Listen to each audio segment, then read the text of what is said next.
Let's see if it's any better now. Chat, I totally three-turned that that node though. Absolutely. Anyone that says otherwise was just being confused by the stream delay. We didn't even need Lance or Tori on that third wave.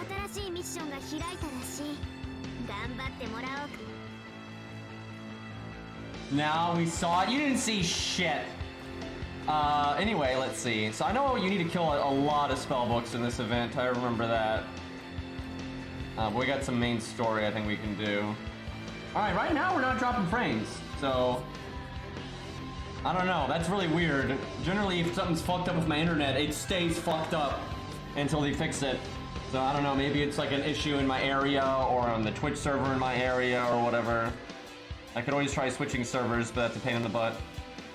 Alright, main story. I think Gray and Tristan have enough bond now. Let me check on that. Oh yeah, he's bond 5 now. We went from like being so slow and now boom, we're bond 5. So we can get his NP buff. That's awesome. Gray, I think, needs to be bond 4. She is bond 4. I'm not sure if I brought her to enough stages. So maybe we still sneak her in a little bit. But that's mostly done. But yeah, who did the survey and what event did you pick? Do you have a section where like what event do you want rerun, they asked? And I asked for Rider Kentucky just for the player base's sake on that one. Obviously I'd prefer like, you know, go to Final or Nero Fest or whatever, but I figured I'll vote for the, I think you could pick 2 or something. I think I did pick K&K as well actually, just because it's cool. I think I picked Golden Sumo, you know, Kentucky event, K&K, and if there was one more, I think I picked Fate Zero maybe or something.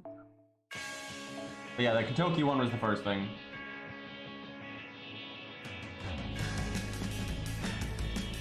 Well, actually, me resetting it is not what made it better. That had nothing to do with it. It was just getting better on its own, and I reset so the delay would catch up. That's why.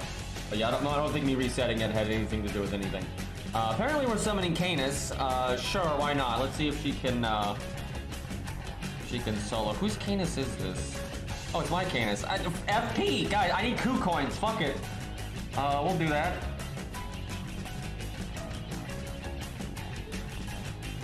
Chat, I'm sponsoring myself.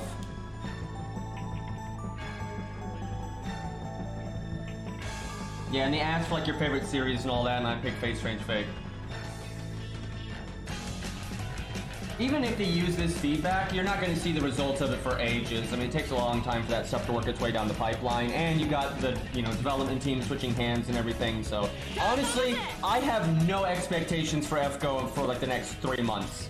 Like nothing. Like if I am completely expecting them to just fuck up everything, and if anything good happens, I'll be just like, hey, silver lining. So yeah, my expectations are rock bottom, so I can only really be impressed at this point. But once they're done transferring and they've had some time and maybe hired some people, then I'll start expecting them to actually do shit. But yeah, I'm kind of expecting FGO to be in a slump for a while. Toast these files? It's rerunning right now! It's like, do it again! More Barber Toast! Do I NP one of these guys? I think so.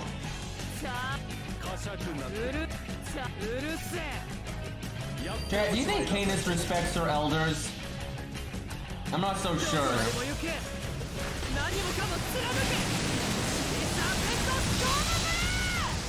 No. 68k. Not bad for minimal buffs there. Chat, you do not understand how salty I was in that video I posted on YouTube where I failed a 60% crit and a 90% crit. Because if you look, Canis has 3 crit buffs there. Because she gives herself a crit buff the turn that she NPs, right? And then she had the previous ones. So she had 3 crit buffs, 60 and 90% chance to crit. So it's actually a higher than 90% chance to crit because of the 60%, right? So getting 1 crit was just overwhelmingly likely. Had the first card buster bonus, the 3 of a kind bonus, you know, buster chain, all the good shit didn't crit. I wanted to see that damage so bad, and it was, nope, can't have it. Oh, alright, these are both level 45. I guess I'll try to kill the 30k one and then go for like Starjin on the 20k one. Can I get away with art? Let's not risk it. Skill issue. I mean, it was a skill issue in terms of her skill rank. You know, even at rank 10, it's not enough to make enough stars to crit, apparently. Also, we didn't kill, and we just got completely bodied right there. Oh god, we're about to get NP'd. Am I gonna fucking evade a skeleton? Yes, I am going to evade a skeleton. This could be going better.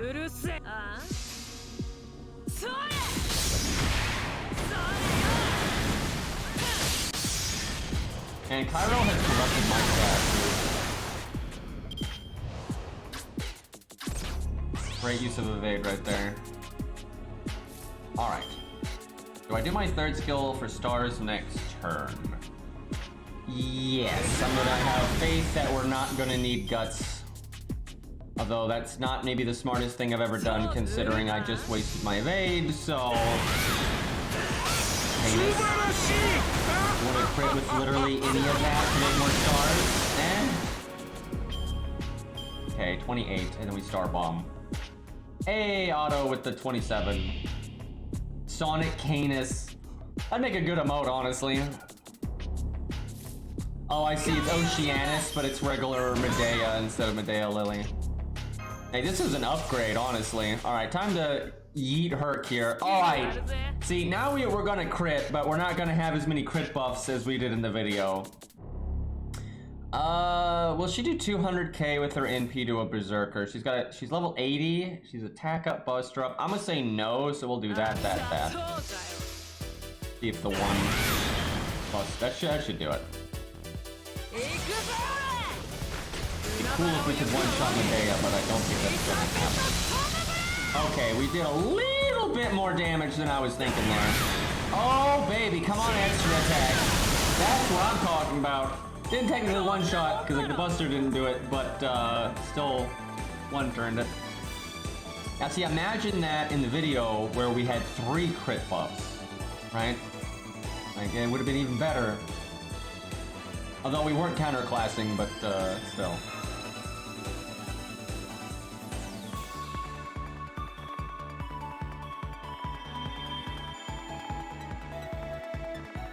Bloody skeletons. Alright, what event is this? Is this America, I assume, because of the background? And it's one of the Christmas events, I'm not sure which one. Alright, America, Lancer, Archer, Caster. Is that Edison, Karna, Helena, I guess? What do we want to use here? Now, there's always Max, because that is Max Mordred. This thing is crazy. Like, what the fuck? That's 2k foe. Look at 20,000 HP. Almost 21,000 HP. Got the good CE. Absolutely ridiculous. Alright, though, what do we want to use? Could use a Rider so they're neutral against some of the bigger, badder enemies. Could use my Achilles or something. Oh, now that the stream's not fucked up, maybe we will jump on our main account, though, and use Lost's Luvia. Might do that after this. If, yeah, Lost is still here. I'm gonna give Ushi a shot, but I kind of think she's gonna fail, to be honest.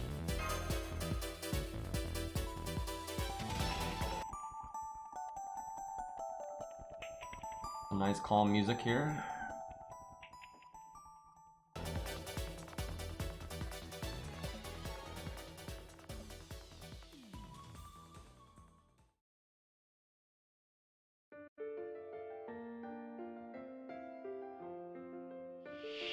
Oh yeah, that's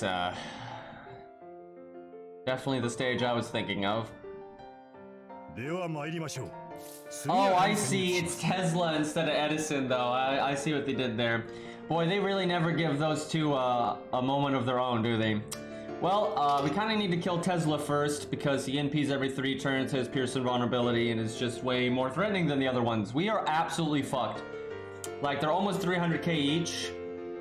So, and because like you can't be efficient with single target here, like effectively you've got like 1,000,000 HP at neutral to deal with, and then NPing way more than normal. There's no way Ushi's got this. Like, no offense to Ushi, but she is dead as fuck here.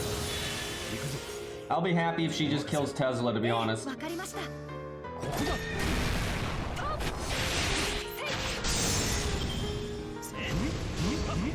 I don't want to use Ku here. I think probably can do it because he'll kill Tesla so fast. Oh boy, she quick charging though. That is pretty nasty.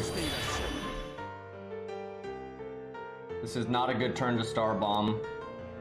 I guess I don't do it. I think I do my first kill though. Quick Chain or Arc Card first? I guess Quick Chain because of the Star Bomb.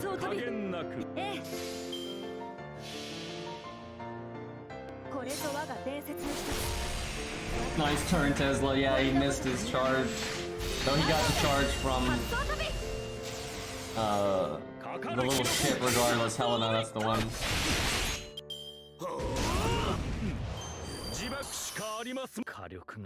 I mean, a lot of the archers would fail Richard if they were neutral. Like, not that much stuff solos him, to be honest.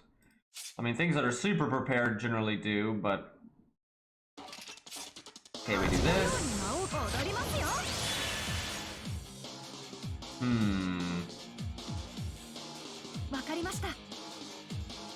Guess we do quick, because we have quick up, and then we want to crit again next turn, potentially. Pretty nice damage for being at neutral and just having self buffs, though.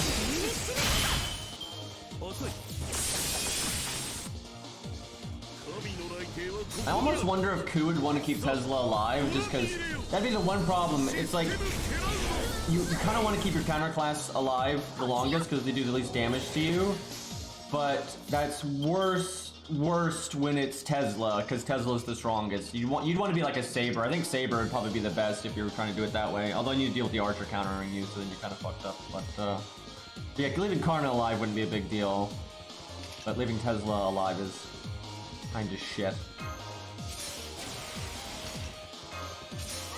She's gonna die to Helena.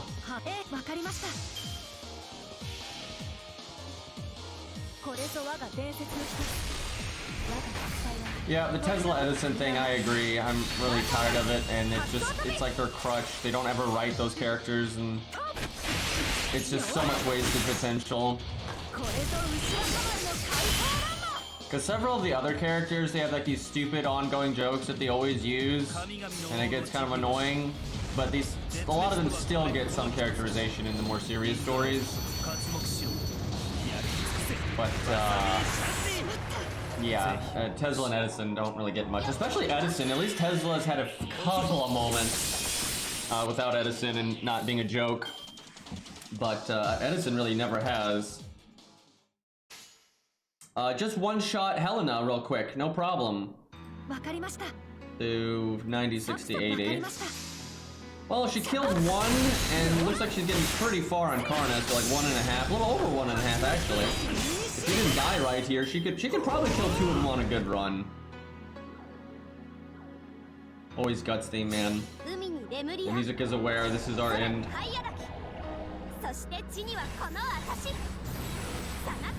Remember when there was the first Berserk anime, and it was actually pretty good? And then way later, they tried to remake it, and it was just the worst thing ever. Like, how did Jesus, like such a famous series and everything, and they somehow try to get away with that ridiculous CGI crap, man. Holy shit. All right, hold up. Let's jump on our main account real quick. I don't have Samsung Dex running, so I gotta boot that up. Take a moment. We'll bust out Luvia and maybe set up Ku for that stage, because I think even for Ku that might be a bit tricky. Single target is not going to have a good time there. Like, that's definitely a stage you want to be AoE.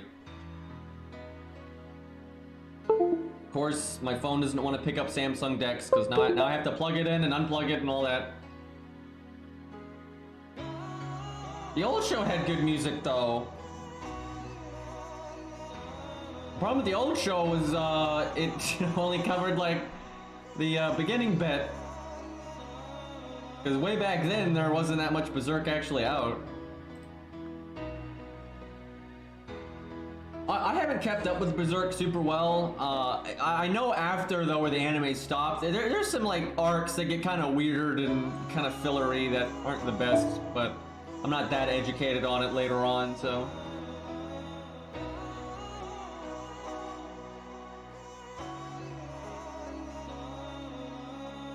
Okay, did I get the size right?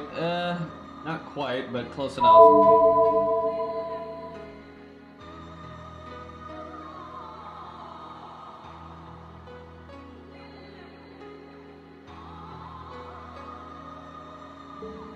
Yeah, I don't know what they're gonna do with the IP now. Don't need any of these, so just go with the one I have the least of, and bronze mat. Fuck bronze mats. Slowly getting my SQ back up. I actually have more than I should because I'm pretty sure I actually had a chunk of paid SQ left over, and but I bought SQ for the GSSR, but I didn't need to. And I think I had a decent chunk from like just prior shit. And I think I might even last year I might have done that. But we got some false SQ mixed in here. I've got some corruption. So technically, I think I should be even a little bit lower than I am. Too many 4 stars recently. It's alright though, my main account's kind of dead for a while. I won't be rolling on anything anytime soon, but my Herc account and my regular ult both have about 1,000, so I'll just use those for a bit until my main gets back in there. But maybe they'll give out a bunch of SQ for something coming up. Alright, let's use Luvia here.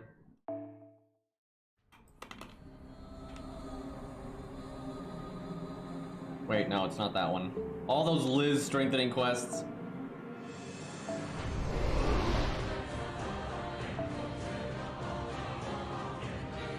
Yeah, believe it, that Merlin was actually buff stacking Sanson. I'm not kidding. That's what that was. Did not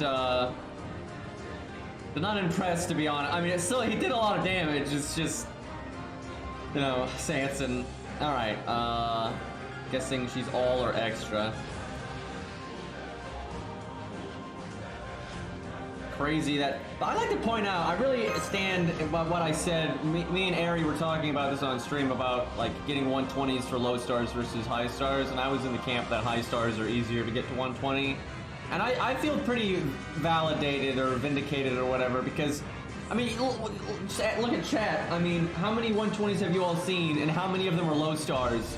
Right? Like almost anyone I know going for 120 for low stars is stuck at like 108, 110. You know, they're not going anywhere. But every goddamn 120 I've seen has been a 4 or a 5 star because they just get so many more coins. They got them retroactively. You know, they get more when you do roll for them, and there's more rate ups for golds than there is for silvers. Like I don't really know anybody with well, there's an Ushi on the way, almost there. That's actually the first one I've seen. I know Onyx is a big Ushi fan, but my Q's at like 114. I still have a long way to go. But yeah, I've seen quite a few golds now that are 120. Look at this, 18,000, 18,000. Completely reasonable. Like, obviously, golds can get stuck in a situation where you didn't have that many copies of them and they don't go anywhere at all and they're not getting rated up anytime soon and it sucks. So it's possible for golds to, like, really get stuck like that. Where if they're an FP summon, you can at least slowly work towards them.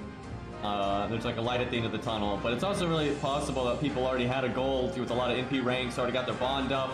You know, there you go. And then maybe they get one rate up and you're done. That's it. They're finished. Or with silvers, you're just kind of sitting there. And like, I've got more FP than a lot of people. I don't have as much as like some whales and stuff, sure. But, you know, I've rolled a lot of FP since the coin system came out. And I've been rolling on 4 stars kind of just because I want to get coup copies. And, you know, I've used about as much SQ as you could in this time frame. And, yeah, we're not that close to finishing coup. Like, I don't even have his second passive. Alright, does she want default? Let me see, what command codes did she go with here? I think she wants Atlas just because her skills are so ridiculous, like when I just think about it. We don't have a debuff clear though, but she's got Goddess Essence. Nah, we'll just do Atlas, because it's fine. We get the debuff clear, and I think it's better anyway. Default fight won't last enough? Really? That's, we're getting a little cocky there, aren't we? But, I guess she is 120. He's not evil! He's not evil. He's, alright, well, we'll go default, see how gas we can be.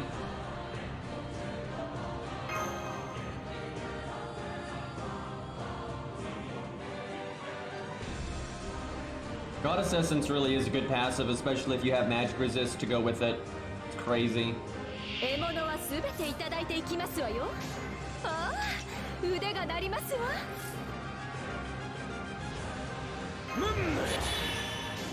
Not a good opening hand. Get like 2 NP gain here, I think. No, we didn't even get 1. I thought her hit count was 2 there, but now it's only 1, and she probably got like 0.5% or whatever there. Like she got something, it just wasn't enough to register. Okay, game. Wasting my AP right now. Ding Dong killing us right now. We've gotten 4 NP in 2 turns. Incredible.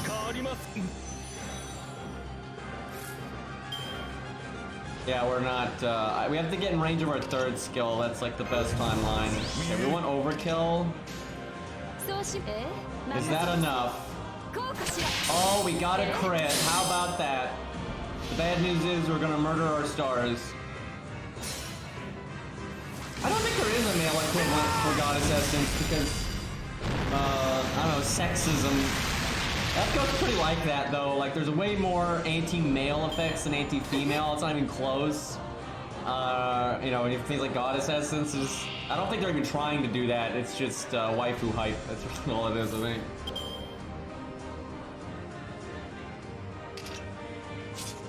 Okay, well, pretty much fire everything. I don't know if we do the attack up on this one. 50, 80. Got the crit buff though, so if we do crit, yeah, okay, we'll do it. Just because the potential for insane value is here. Work with me, game.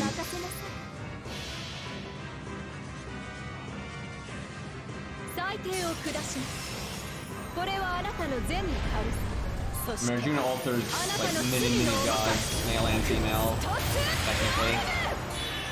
355, no crit. But 355, not evil, not counterclassing. Obviously she doesn't counterclass very often, but still, that's pretty strong. We didn't loop because we didn't crit, and the boss has such a bad hit count. We kind of need to give her another go. This is already very corrupt. Well, in the meantime, though, we just got this casual art here, and we didn't crit again. Okay. She'll still win, it's just this is really sloppy now.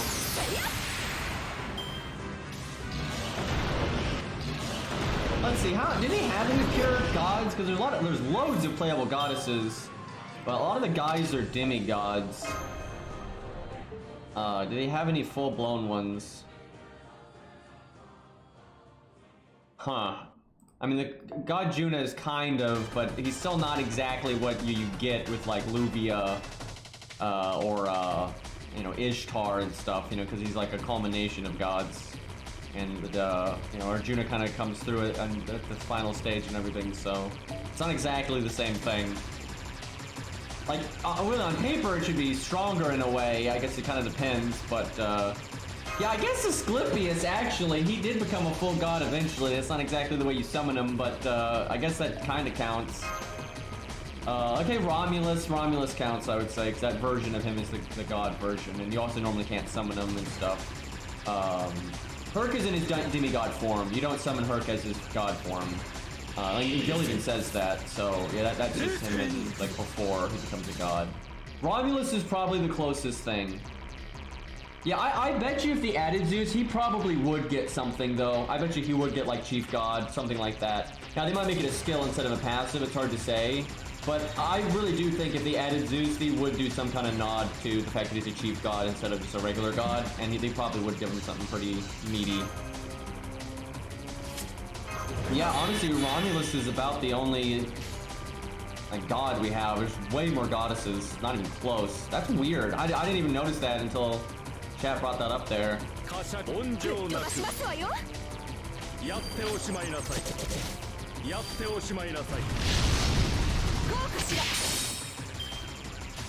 Beach is a meteor, so... Yeah, most of the dudes are demigods. Very much so.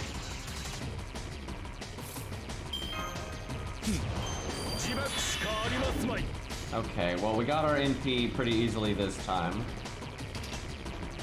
I don't think we need that art chain, but I'll grab it.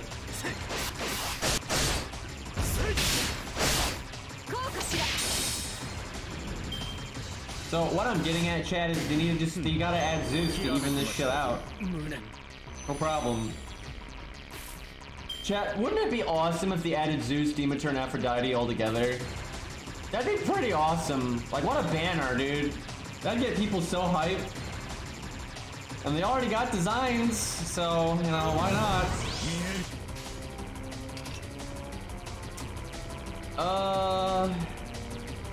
We need stars, but it's pretty difficult to do here. I guess that? Either that or you want a Rosh hitting this one for overkill. I guess we'll have a Rosh hit that one for overkill. That's probably better. Let's do his Buster, actually. Shame that his quick card can't crit, because if it crit on overkill, that'd be quite nice. And I could give him a command code for Star Bomb, too.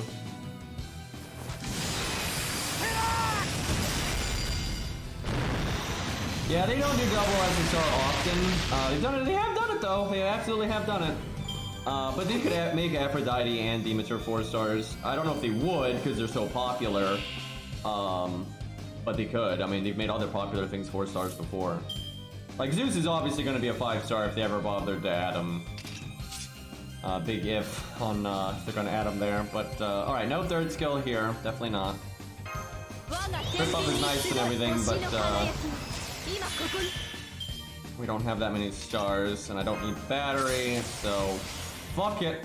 Alright, not as much burst potential here as last time because we don't have the crit buff, but our crit chances are higher. So. Triple SSR banner. I mean, they've got some pretty big names as 4 stars already, so, I mean, fucking Hercules is a 4-star, we got Jack as a 5-star.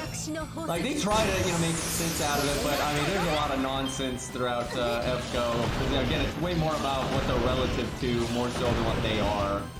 Like, it really wouldn't, like, it's not gonna shock me either way. I truly think if they add Zeus, Demeter, and Aphrodite, right, at the same time, at different times, whatever, but if those 3 got added, really nothing would shock me, right? Zeus, I think it's just 1,000,000% a 5-star. I don't think there's, like, any chance of that changing if he was added. But for Demeter and Aphrodite, nothing would surprise me. If they were 4 stars, I wouldn't be surprised. If they were 5 stars, I wouldn't be surprised. But I can easily see them doing it either way. I'd be fine, though, if all of them were 5 stars and they added them, like, over time, like, spread out. That's fine with me. They're certainly popular enough, and, you know, they are, you know, huge gods in human history and everything, so they certainly deserve it, but, that's never stopped them before. Let's see. It does suck that we're probably never gonna get our crit buff going, but we don't really need it, to be honest. Yeah, imagine them adding a low rarity servant. I mean, I think they will eventually. I just think it's so on the back burner right now. But I honestly think there's a lot of stuff that even they're not. We didn't crit there, by the way. But I think there's a lot of stuff going on with FGO right now that even they aren't happy with. They just don't have, like, a choice because of, like, manpower and resources and everything. There's just so much evidence to me that there's some really fucked up stuff at DW right now. And I think way down the line, hopefully that stuff will get sorted and we might start seeing, like, because it's just obvious. They're doing, like, no animation updates. New units have really bare bones animations right now. Like, it's been pretty sparse on new content. Like that, I think they clearly have some like problems. I think they're struggling to keep up with just doing the bare bones stuff they're doing right now, and that's why a lot of the animations have been pretty and stuff. And because of that, there's no room for low stars, right? Like, they're always, what little they can get done, they gotta make sure it's stuff that's gonna sell as well as possible, right? So I just don't think there's any room for low stars right now. But in future, hopefully that'll get sorted. And I do think it's kind of ridiculous for even in this boat, with how much money this game makes and stuff. There's just no reason for like these problems to be here, but there's been a lot of bad management, I would say. All right, we do the NP up. I think we can try to kill right here. Gotta be ready to zeet the app. I'm gonna put it in slow-mo so I have more time to zeet the app. Okay, nice crit there. This damage is ridiculous, by the way, because I gotta remind everyone, the dragon is not evil. We are getting no niches here whatsoever. And it's easy for Luvia to generally live this long against most opponents because she's got, you know, ruler and then defense up and then your mystic code. So it's pretty reliable for her to get out big damages even against really tough bosses. And he might just barely live here. Yeah, I think he's just barely living. If we didn't miss that crit earlier, he would definitely be dead right now. So 32k is not too much. Well, we tried. This is so broken. I mean, this is just so broken. Look, we're taking 491 damage because ruler plus defense up. We have more health right now than a lot of units that do this fight start with. And yeah, we'd kill him right here. We got those 200% crits, so we'd actually overkill him. That is ridiculous. Wawawa is a big name in Japan only. Like, that's it. And she's not even, like, from what I understand, she's a big name, but it's nothing like Shakespeare, right? And Shakespeare is not just a big name in, like, England and America and stuff like that. He's just a big name, period, right? So yeah, that is one of the dumbest things. I don't even mind that he's a 2-star because we've got a Rosh as a 1-star, Asterios as a 1-star, Ku is a 3-star, Medea and Medusa is 3 stars, you got Jack as a 5, you know, rarity's kind of bullshit anyway, right? So, you know, whatever. But my issue is, and it's nice to have some cool stuff as low stars, right? You want some recognizable and cool units that people can just get. So I'm really not that salty about Shakespeare being a 2-star. What I'm salty about is his gameplay being kind of and then his having like no bio, like no voice lines, you know, like really brief Bond lines. He's like what? William Shakespeare, and he's got like nothing, right? Like, what are we doing? And like the writer of APOC actually made Shakespeare pretty flavorful in the books, right? He's got a lot of dialogue, and you know, they actually gave a shit. Where the anime cut a lot of that, and then FGO has like nothing. So William Shakespeare is one of the least talkative, least flushed out characters in the entire game, and he's one of the most famous humans to ever live. And I'm like, I don't know about that, you know, that's kind of dumb. And it'd be one thing if like the writer didn't give you anything to work with, but the writer gave them a lot to work with, right? APOC flushes out Shakespeare just fine, and so does his character material book. There's lots to work with here. And then FGO is just like, yeah, he's a famous writer. Yeah, that's it.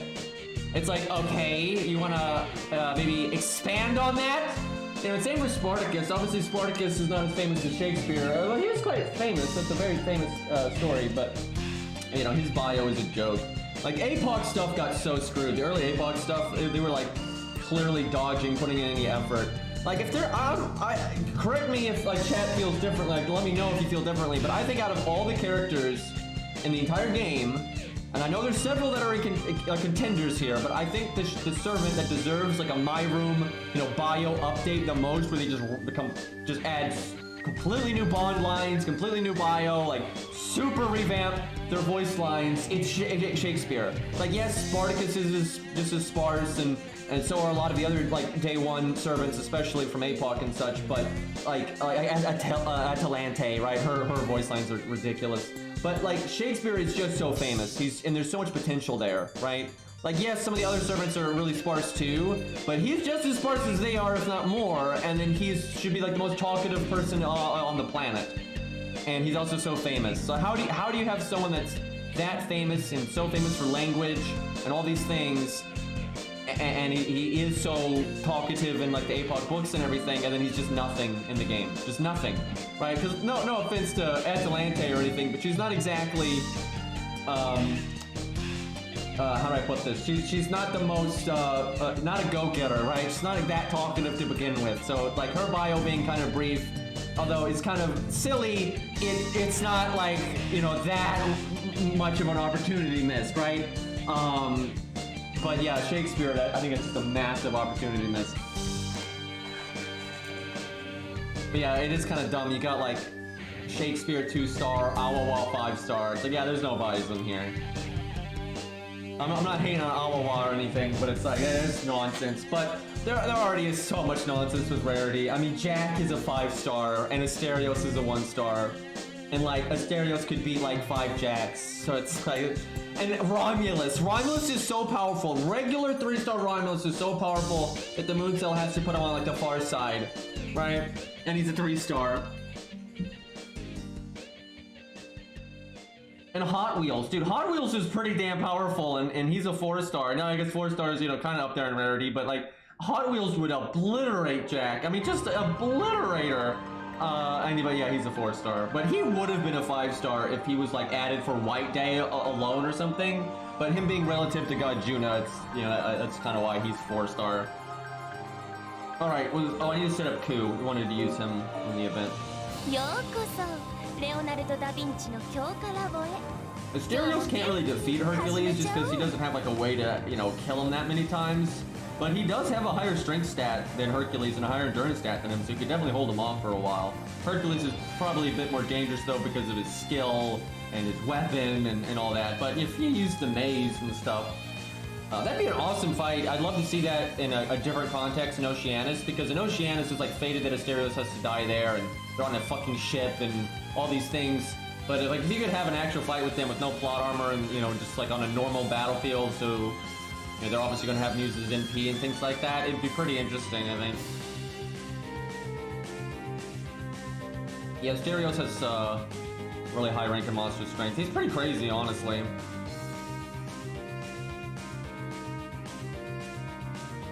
Alright, command codes. Let's see, so what does Ku need here? I hate to kill Tesla first, but I feel like we need to kill Tesla first. I wonder if we kill Helena last. I don't know though, her quick charge is pretty annoying. We could try to kill her first and do like Origin Bullet.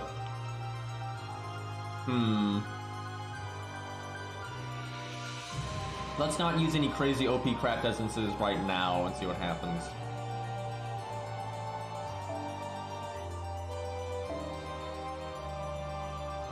Honestly, it's kind of a meme. Like, Indian mythology is insane, but like, people hear that said all the time and they just act like it's so ahead of every other mythology in terms of what actually happens in it. But that's not really true. I mean, Thor fucking drinks like half an ocean. Like, there is so much stupid, insane bullshit in so many mythologies. Like, it's kind of like caught on that Indian mythology is Dragon Ball Z, which it kind of is, but so is a lot of the other mythologies. And it's just people repeat it so much that and people don't actually read the other mythologies. Like there is so much stupid shit in like various mythologies and religions and all that stuff. Like absolutely crazy.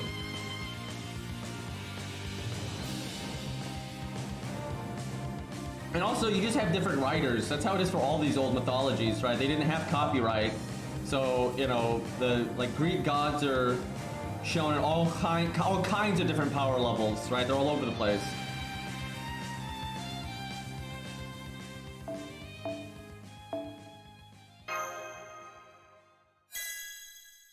All right, this is a no-brainer because they're all servants. They don't have a lot in terms of survivability.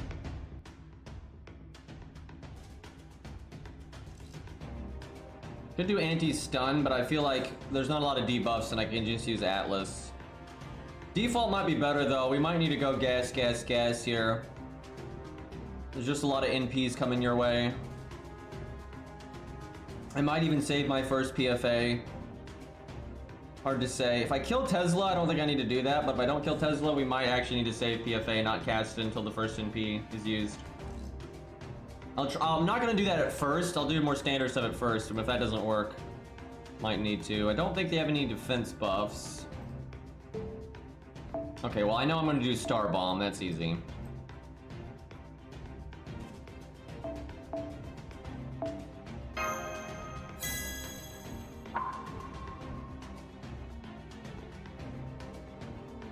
What for this Buster card?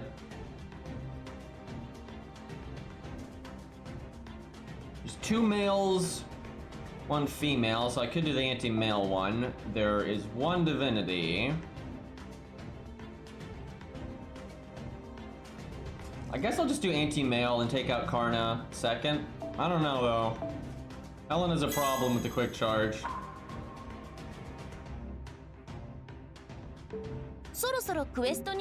Alrighty. We will go with a standard craft essence, not doing anything fancy right now. Can't wait for Ku though to get 120, man. Oh, actually I might be able to level up. I haven't been farming on my main account, but I need to do that. But I might have enough XP to level up here. I don't. That's literally like so much XP. Like that half a bar, that is so much XP. That's like half of 1 to 100 right there. Yeah, we're not even, look at this. Look, these are 5-star embers. None of that 4-star ember plebs. Look at that. Look at that. That ain't nothing.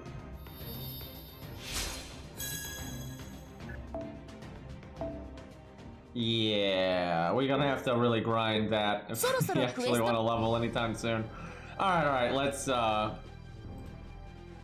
back to the Herc account.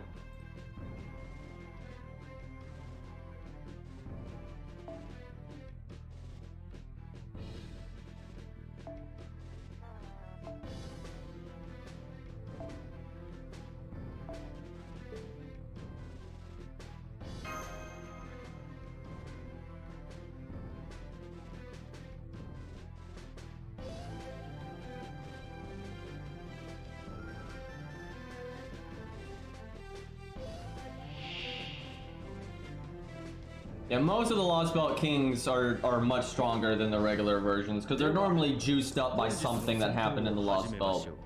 Like even Zeus is stronger than normal. Now, it's really weird though because Zeus is stronger than normal, but he's also, you only ever fight him at 35% strength.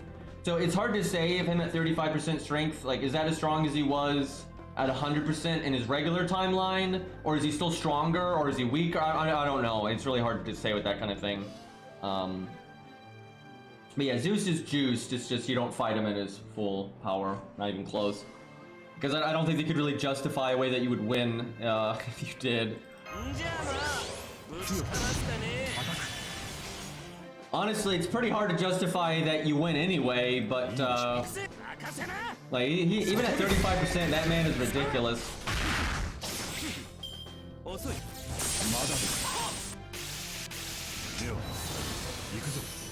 Yeah, I would guess that him at 35% is probably like regular Zeus. That seems kind of reasonable, but there's really no way to know. I'm not sure I need to be attacking Tesla right now. But let's be sure.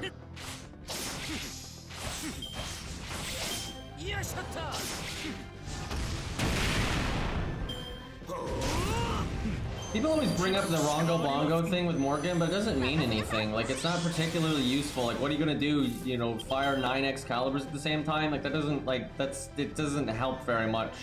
Like, Morgan's mostly good because of, like, her just magic in general. Right? The Rongo Bongo thing doesn't really amount to anything.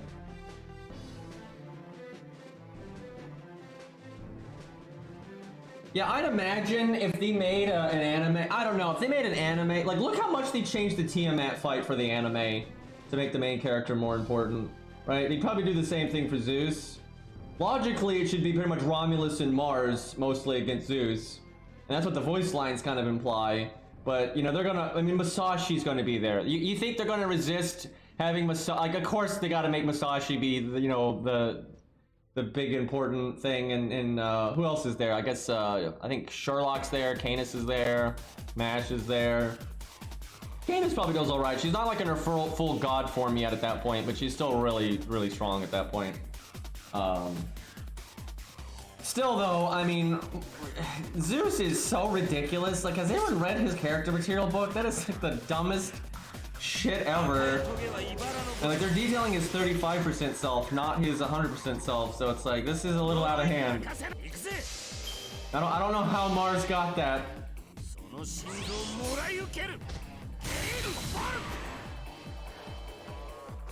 Damn it, we need to do just slightly more damage there. I wanted to target switch on that. I don't know if killing Tesla first is right, just because of, you know, the other one's doing more damage, like with normal cards. And I am starting to lean towards not casting PFA right off the bat. Okay. I think we do that. Please give me a double crit at least. Okay, we got double crit. Didn't get the arc crit though. The arc crit would have been nice because I would have got my MP again. Now I'm kind of, it's up to their hit count. Alright, we got it.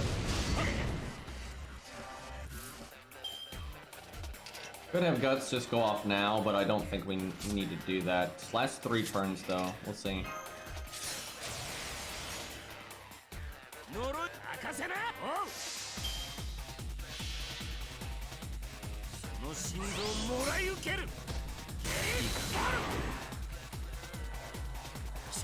They had one for Zeus. They had one for Zeus. I don't know if they've got one for everybody, but it's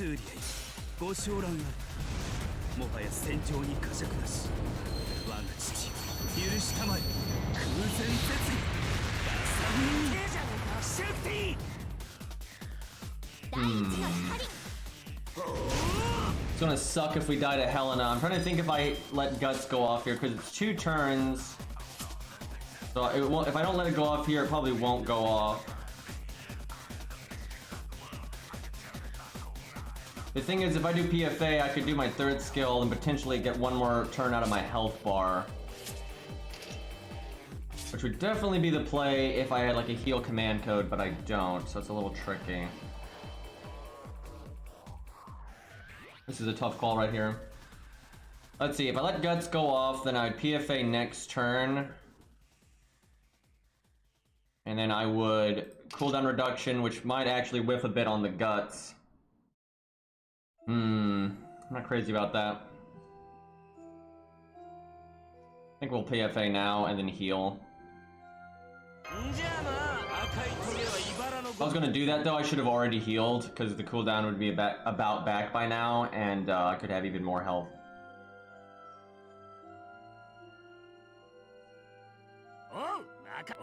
Hoping for a double crit at least. There we go, that should kill. By the way, Ku's a little bit better at this than Ushi.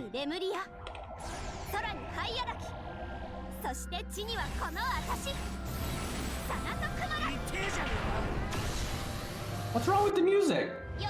I'm getting sass over here.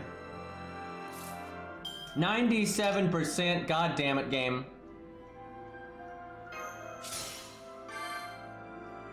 What's the play? I guess I make stars.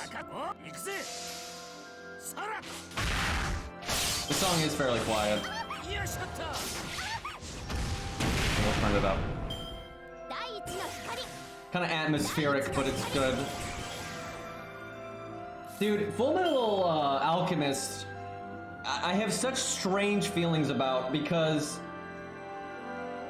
like, I respect it a lot in terms of like how it has a beginning, middle, and end, and it's pretty well planned out, and it has a lot of like character development and moving parts. It's not, they did not make it up as they go, right? And they ended it when it needed to end. They didn't just drag it on because it was popular and shit like that. So a lot of that's high praise from me, right? I think that's a very rare thing. It's just, I don't know how to put this. It's just not my cup of tea, right? The atmosphere, the universe, it's overall, it's just not my cup of tea, even though it does actually a lot of things that I want to see in a story. And there are some individual characters and things here and there that I do really like, but I don't like super hype it because it just happens to not be like up my alley, even though it's actually well made, and I wish more stuff was well made like that. So on the one hand, I respect it more than most things, but on the other, it just happens to not be my favorite. Kimberly is really good. Kimberly is a big high point there. Okay, so here we gamble. Now, if you want to play it safe, you just do cooldown reduction now and grab the guts. But we got 9,000, and she should only have 2 actions per turn. Yeah, how likely is it, chat, that we die, right? Like, we should be fine. We don't even need to cast guts right now.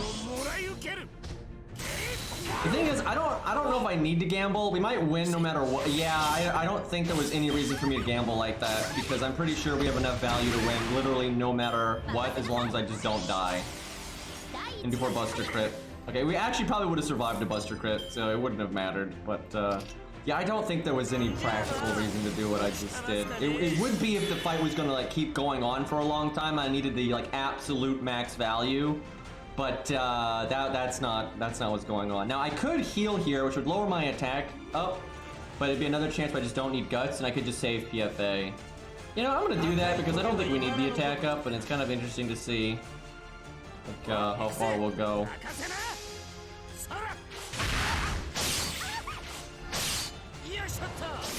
I will say, even though like Full Metal Alchemist isn't like my cup of tea, I'm glad it's pretty popular and it did well because it is written well and it's not like a...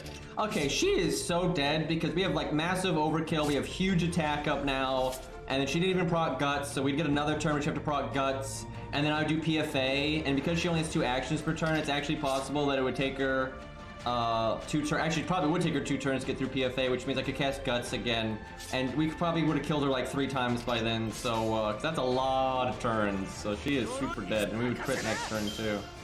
And the overkill on this one is massive. I like the Full Metal Alchemist emotes here. Okay, that was a little bit better than Ushi, just a little bit. To be fair, more upgraded than Ushi too, but also the absolute massive amount of wiggle room there, I think it's not even close.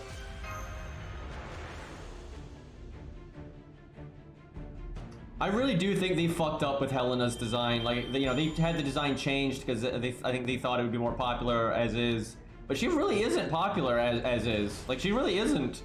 Where I think the other design would have been a lot more popular, so I think they fucked up on that one. Also, I think they fucked up on Ushi. I think Ushi is just too shameless. Like, it really is just too shameless. And I think it just takes away from the character, and I think everyone sees that and doesn't like it, and it just looks bad. Like, it just looks bad, you know, Ushi's not, like, you know, Ishtar you expect to be a thought, right? Fair enough, you know, Mev you expect to be a thought, although weirdly enough, she actually doesn't dress that much like a thought, especially in stage 1, but, you know, it doesn't fit Ushi in the slightest. It's so out of character, and it just looks bad. It just looks, it literally looks like the character was originally designed to have more clothing, and then they just said remove some of the clothing, and that's what happened, and that's what it looks like, and it's bad, right? Like, not a good design. I'm sure somebody likes Ushi's design, but like, shit, you could've just made it 1 Ascension stage, not all 3. Okay, we're winning a couple of missions here, and we're not even doing anything.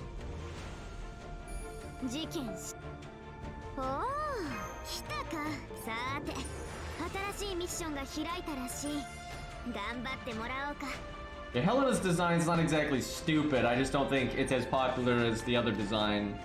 Where Ushi's just dumb. Yeah, Ushi did get a costume and it helped, but her costume is still incredibly chaotic, right? That's kind of a different problem.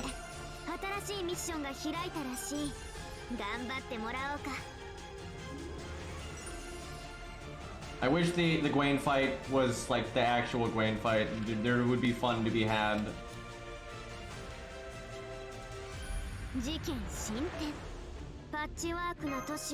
Right, this is actually a mission turn-in simulator. Okay, that's probably skeletons. We've hardly killed any skeletons. You have to kill 60 for the total thing. I think you only have missions up to 40 right now.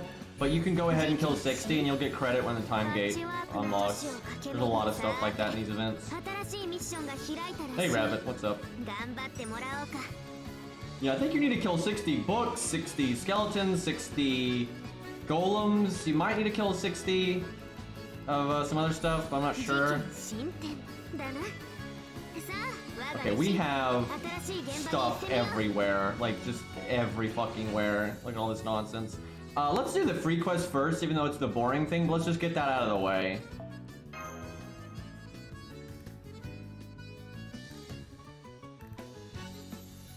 You know, Waver probably works on this account. We were using all the other meta stuff yesterday. Let's see what Waver does. We might struggle a bit with this node, though. It's harder and assassins are always bad. Alright, we don't need Bond on Tristan anymore, so we want Ku Bond.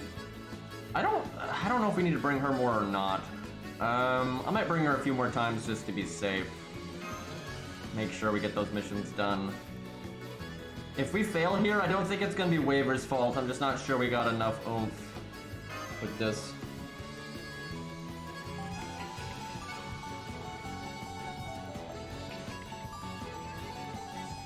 Boy, that was a music clash.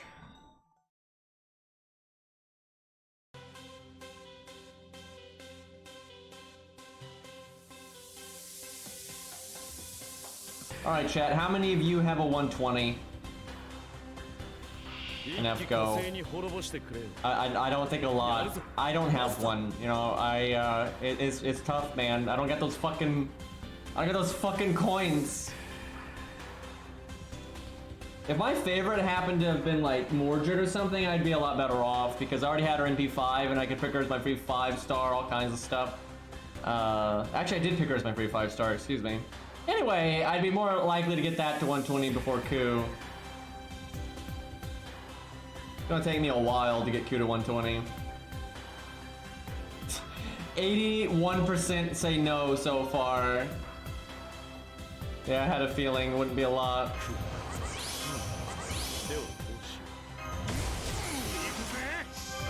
I'll get there though. 85% now.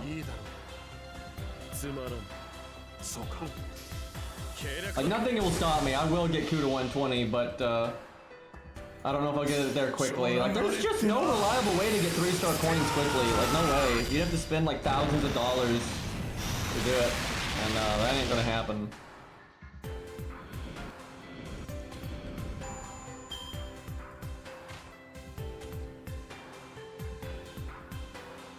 At least you get the Fujino coins retroactively, and because she's limited, she gets more coins per copy. So if you do roll on her when she's available, it can go a little bit better. Yeah, 100k on this wave. I don't know about that. Got a Buster Chain though, but not gonna do that reliably.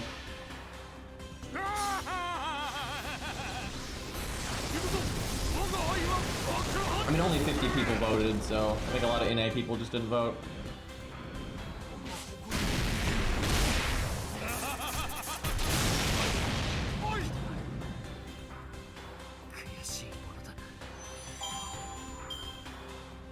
Can we clear whatever this is? Semiramis? Yep. Oh yeah, she's got... that's funny. There's almost no world you could take advantage of that in a free quest in a practical way, but if you wanted to burn stack, it's a good time to do it.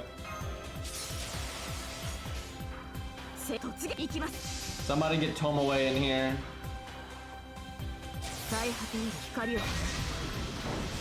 Chat, one of the things on the survey, if they had like what systems that were added in 2021 do you want to see improved upon?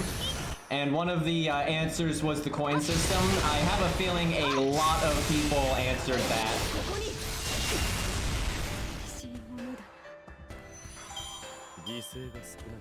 I did. I absolutely did. There was also a thing for like, what do you want to see like added in the future? Or like improved upon in the future? And one of the options was like more competitive stuff. I don't think anybody, maybe some whales clicked that, but I don't think very many people clicked. It's essentially PvP is what that's saying. I doubt very many people clicked that.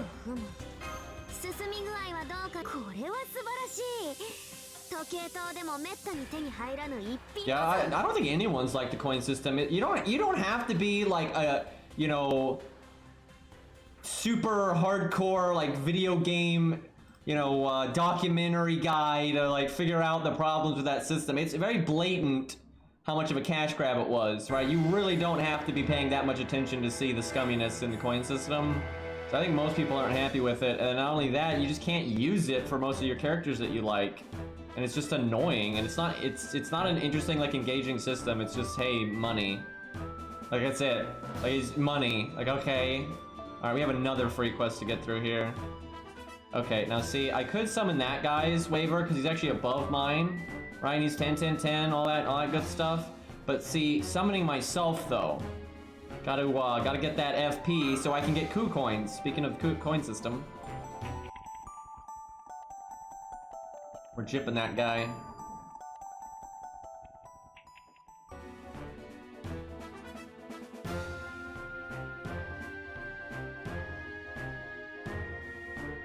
Yeah, you can, there's a translation on the wiki that's pretty easy to follow, and there's a few things we might need to type stuff, but you can, you know, it's pretty easy to ask someone like our Discord to help you with that, or you can use Google Translate, but that probably won't turn out very well. But I always just ask for story replay, and also added a command code update this time. And then there was a section about, like, they were asking if you're like more or less happy with the game right now, and if you're less happy, why? And for that part, I was just like, lack of game modes and good content. Because, yeah. You're not doing so hot in that department. Yeah, we had several people that know Japanese. It's not too hard to find somebody to help you out. If you want to go in more detail. But it's not even required to do the typing part where you want to like put out your own thoughts. Like you can just fill out the stuff, and the thing at the end to give your thoughts is optional. But if you do want to fill that out, I do recommend you try to, like, again, you could use Google Translate, but it's going to be a bit nonsensical to do that. Unless you say something incredibly simple.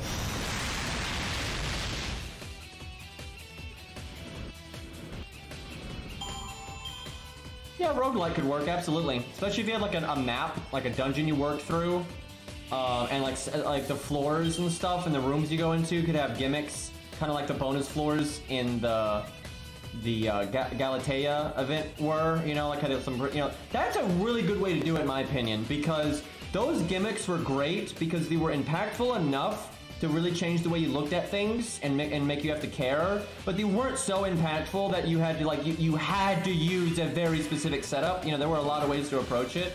So yeah, I think a roguelike could totally work in FGO. I think it would work totally fine. You could, you know, unlock gimmicks and stuff that like benefit your team or give you, you know, your gimmicks on your side, or just new units and stats, and like you can unlock their abilities as you go. You could, again, just having, you know, game mode specific passive and game mode specific craft essences that you can pick who you put them on. I think that's a great idea because you can get totally wacky with it. You can have some of them be kind of mundane and, you know, pretty similar to craft essences we already have, but you could have some of the ones that you obtain be something, you know, pretty wacky. So like there's a lot of ways to do it, right? You could have it where you beat a boss and you pick 1 of 3 power-ups, or you could have it where if you have like a dungeon layout, you can go 1 of 3 paths. And you know, you can't always backtrack, and like the path you go with comes with a power-up, and then the other path would have been a different power-up, so you kind of pick that way. Like, this translates just fine to FGO, right? And you can obtain units as you go, the units can get stronger as you go. If they make it all a self-contained, like, am I crazy? I don't see how any of this would make a problem in FGO. And it'd be easier to scale bosses and know how much health to give them and stuff, because you know roughly like, what kind of units the player's gonna have. Because you can control that. You don't have to deal with, what if they've got Merlin? What if they've got this craft essence or that craft essence? You can control that stuff to an extent in a roguelike. Obviously, you don't know exactly what power-ups they're going to have and what they're going to pick and stuff, but it's easier to gauge roughly like what the average power level range of a player is going to be. And if they happen to get above the average power level range, get really lucky or make good decisions, that's fine. That's a fun part of roguelikes, is the average run goes like X, but then every once in a while you break the game and you get way more stronger, and it's like you one-shot that super hard boss that you normally struggle with. But then also you have the reverse of that. Sometimes you've got that run where you get horrible luck or you made bad decisions, or both. and you're much weaker than normal, but you still find a way to, you know, squeak through and end up winning anyway, right? I think it works fine in FGO. Like, I think it totally works fine in FGO. Now, the issue is it would take a lot of work. It's not something, if you lazily implemented it like they did Grail Fronts, it would suck. It would be so easy to miss the mark and like not make fun creative enemy gimmicks and creative gimmicks you can get and craft essences you can get and stuff like that. It really would take work. You'd have to sit down and really, you would need to hire people that really know what they're doing with that kind of stuff. Right, you need to make sure they keep. You can't just slap it together. You can't. You've got to like do simulations and like figure out what is the average power of a player when they go through this. You know, so that's what the difficulty needs to be roughly aimed at. And then if they're above that, you know, it's a rare, fun thing to wreck it. And then if you're below that, you know, it's going to be a harder challenge. Like you got to figure that stuff out. There's a lot of math involved. But I think it'd be worth it. I think it'd be fine if you put a few devs work on that on the side. Don't rush it. Put it out when it's ready. And when it's ready, there you go. You got a nice little side permanent game mode. And I think that would, people would love that. And like, I just think it would be nice if FGO gave you some stuff to do. Not always the main focus of the game or anything, but just stuff to do. You know, once you're an established account and you've already leveled up most of your stuff, it doesn't have to just be farming all the time, right? Especially when they have dead weeks. Like, you know, dead weeks would be pretty cool if it's like, okay guys, well, it's a dead week, let's go fuck around in the boss rush mode or the roguelike or the story replay or, you know what, like, why not? And like, it's something to do with all the stuff you've got. I think FGO's core combat system is actually flexible enough that you can do a lot with it. I think you can do a fuckload with it. The issues that they have is the power difference between an average player and then a whale is so massive, it's hard to make content that's difficult for both now. FGO used to be good about that, but over time it's gotten pretty fucked up. So that's definitely an issue they're going to have with making game modes. Now the roguelike could avoid that because, you know, you can kind of, you know, not use your own units and things like that necessarily. So, you know, there's a lot of fixes there. But for other game modes and like, you know, bosses or whatever, it can definitely be tough. Yeah, roguelikes take a while to fine tune, so like I wouldn't rush it if I were them. They have the money. They easily have the money to do this. So I would totally do that. If they had been like planning this kind of stuff in advance, damn it, we didn't kill there. Anyway, if they've been planning some of this stuff in advance and working on it, I mean, I think by now, you know, 6 years in, FGO could be such an incredible game. I think it could just be, I think the potential here is so high and it's so wasted.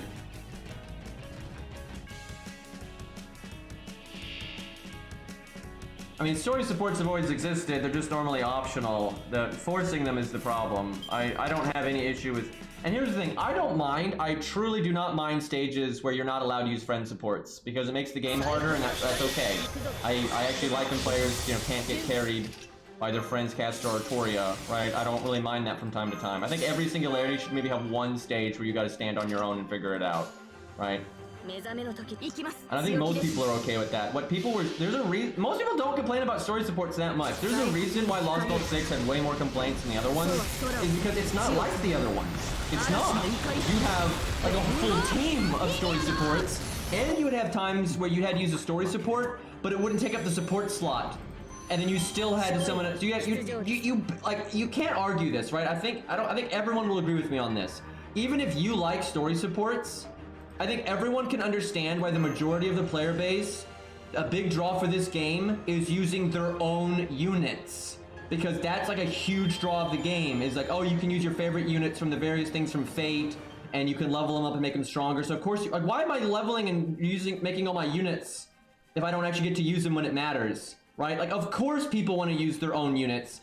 And so many stages in Lost Belt 6, you could use either none of your units or you could use like 3 of them, right? And like, that's not why a lot of people want to play the game.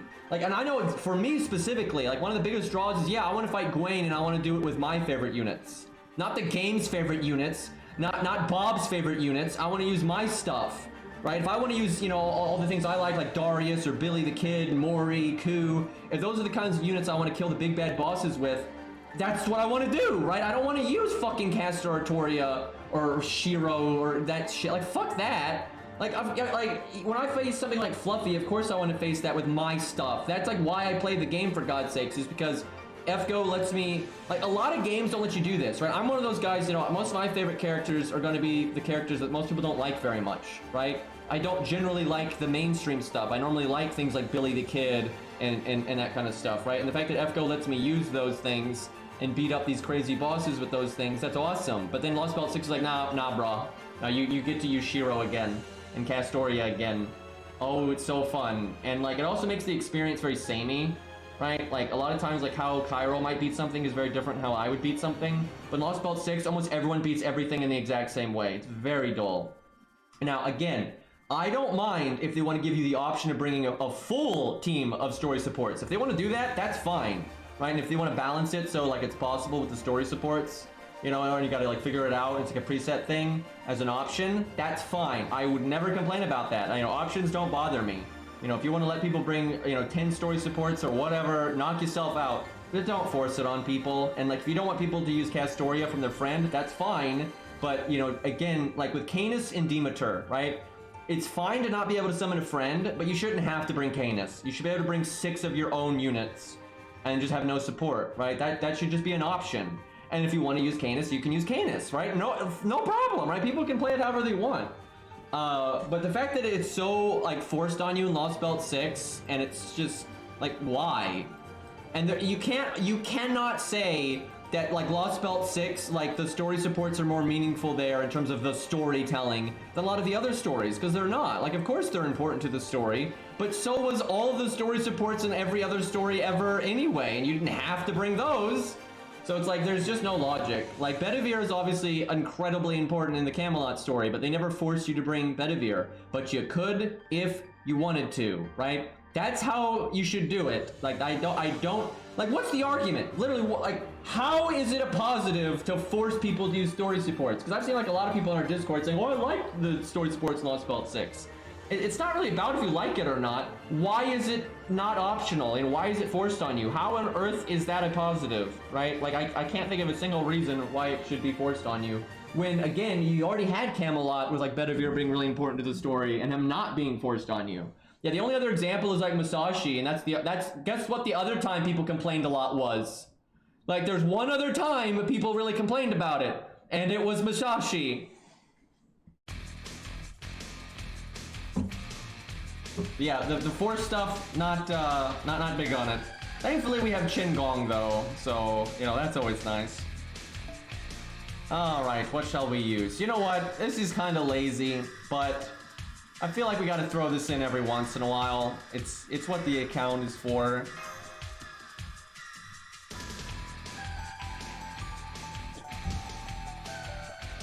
Yeah, like Musashi not having her skills, it's not even about it being harder or easier, it's not fun.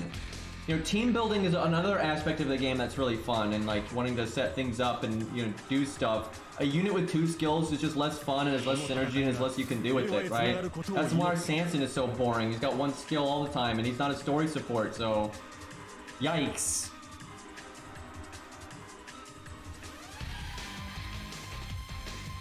So that was kind of the issue I had with, like, Ibuki.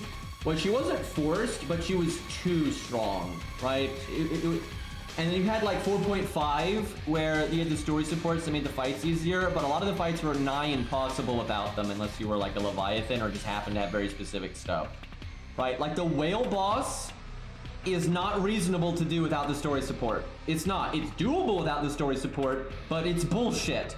Right, and that's how most of the fights of 4.5 were. I think the right way to do it with that kind of difficulty is Guda Final. I know I talk about Guda Final every event, but I think it's the gold standard. I think that was perfect, right? That was absolutely perfect. You could use the story support, it would normally make the fight quite a bit easier, but if you're a newer account, it might still be a bit tricky, depending on the fight. Some of them it completely trivialized, but some of them it would still be a little tricky.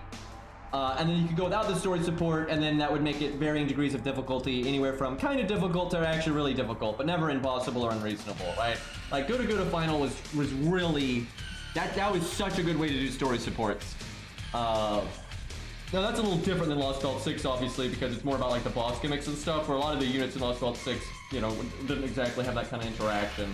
But, like, I didn't really like Ibuki in the Veach event, for example, right? She made the Veach fight, like, a joke. Like, that's a really hard fight, but then you use Ibuki and it's, like, laughable. And even if you like Ibuki, it's like, that's not, you know, that was a little too much, right? So, yeah, I don't think FGO really hits the balance right with this kind of stuff very often.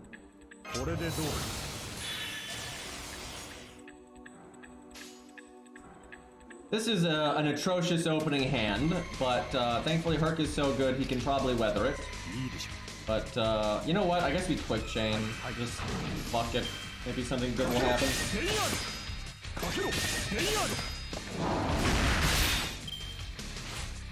I don't know if they're narrow-minded. I really do think some of it is they're starved for resources like time, you know, and staff. Right, the more I've like analyzed it, the more of a problem that seems to be, especially in recent years. Now, it's still, I wouldn't say they're really open-minded. I mean, the way they approach some of their problems seem pretty dumb and daft, and like the lack of creativity sometimes in FGO is staggering to me, especially when you can, like, look. You don't have to like Arknights, but you look at Arknights and how creative they get with their side game modes and improving their UI and stuff like that, and they're actually a pretty small dev. They make okay money, but they don't make money like FGO at all, and they're over there really busting ass and really putting effort in, right? Like they're really giving a shit. And FGO, it's just such a mess. You know, they can't add anything. Our UI is a travesty. Our you know, just the rate of new units and or just the animation quality and the animation updates and all. It's just bad. I mean, it's just straight bad, and it's like, it doesn't really need to be this way.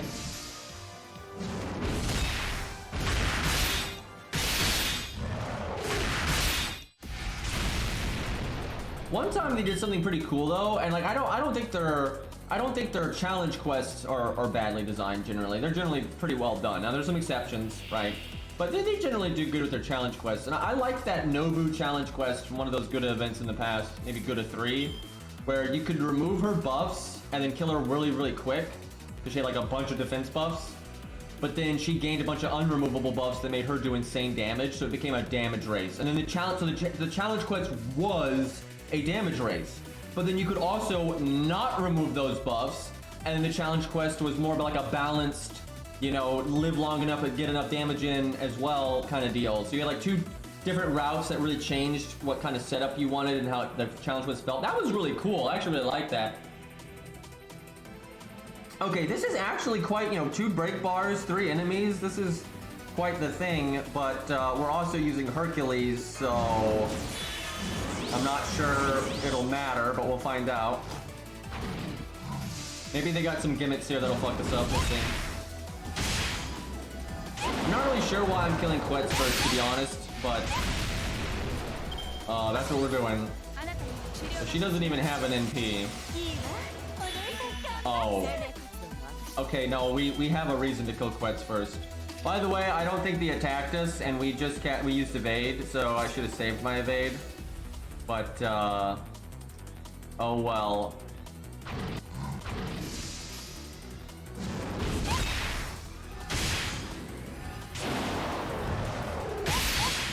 Bonk.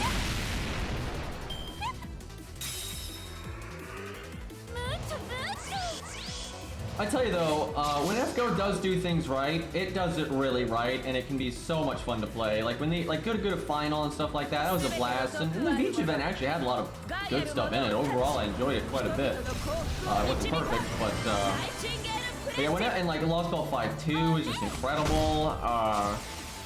Like they have their moments where like it is very satisfying, and you can really use those units you've worked on and your favorite characters and stuff, and put them to use and do things in a unique way and stuff. Like there's a lot of good there.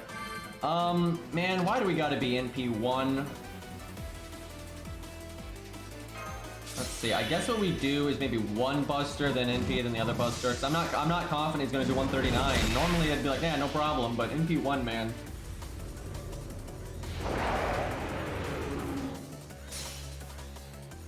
Oh yeah, because in that event you had Yan pretending to be other people, and like everything's a bit corrupted in this place. Also, isn't it supposed to be Mev and not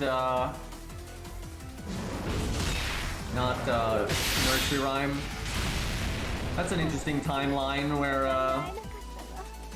Nightingale gets to be the main bad guy of a story.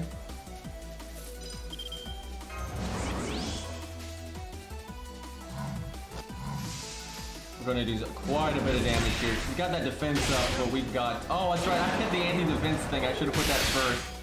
But we had double buster up and attack up. Although, we actually kind of have more than we need right now. Because she's only got 52k. Like, what am I gonna do with that kind of damage? I guess we'll throw in an art card here just to get some MP gain. 81k and it's not even a buster thing.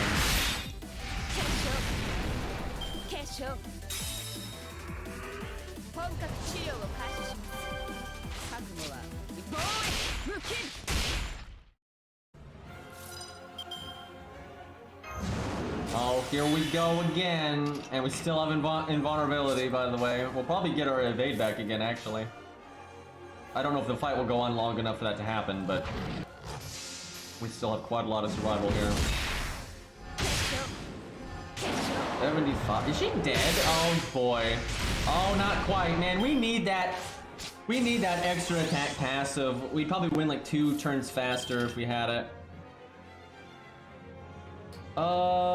Let's see. I guess we get NP just to be stylish.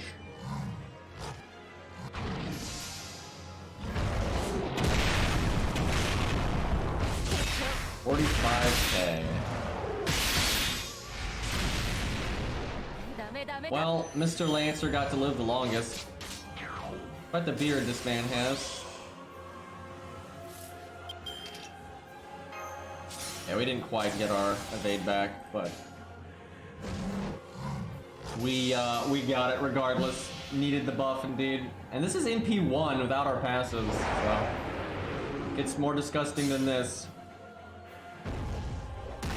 Also, I can make him 120, so it's still there's quite a long way actually. We're pretty far away from maximum hurt.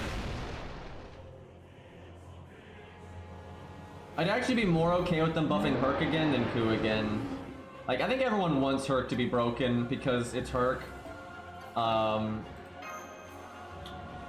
meanwhile, you know, there's a lot of really strong 4 stars anyway.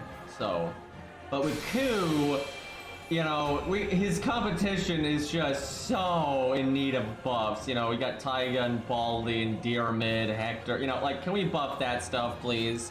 If they want to, I've always said this. If they want to buff Ku again, fine. But do it after you buff all these other units. But here we go month after month after month and they don't buff anything, right? They don't buff like a lot of the low stars anyway. Like, they're going so slow at fixing the units that are busted. Like, when is Jekyll and Hyde gonna get a buff, man?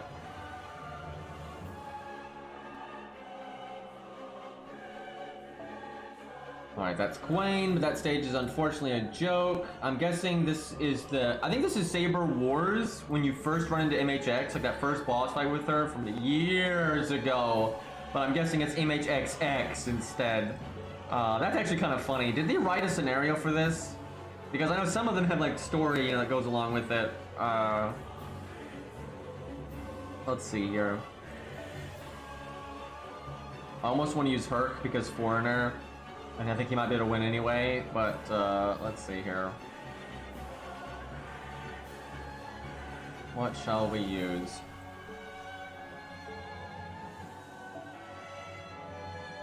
I mean, Mothman is good at soloing, it just depends. Mothman is really weird, because like sometimes he can solo stages that no one else could possibly solo. But then there's also a fuckload of stages that like a lot of competent solo units can handle, and he absolutely cannot. Like, people miss that, and it's because, you know, people only post videos when it works, right? And so he sometimes solos things that are really crazy. But then there's just so much shit that he absolutely cannot solo. So he's kind of weird like that. So ultimately, he is a good solo unit. But I do think he's kind of overhyped, because people act like he can solo every single stage that's ever existed, and he absolutely cannot do that. Also, he's very reliant on luck. Like, I don't think people realize how much luck he requires sometimes. He's not consistent. But he can be good, and like, rulers are crazy, man. Like, they're really strong. No joke though, I think Joan of Arc is better than him. Like, Joan of Arc, if they're both truly maxed out, I think Joan of Arc ultimately is better. She scales better than he does. But no one wants to do that, and no one wants to do that, and so rightfully so. Holmes is not that good of a solo unit. He's okay, and he can solo some weird things sometimes, but he's not that good of a solo unit. Like, definitely not. You know, if someone had a really good MHX, I think this would be a really fun time to use her. But I don't know if anyone's got one up. But that would be kind of funny. We could use MHX versus MHX. That's an interesting one. Lost might have that. That might be kind of fun.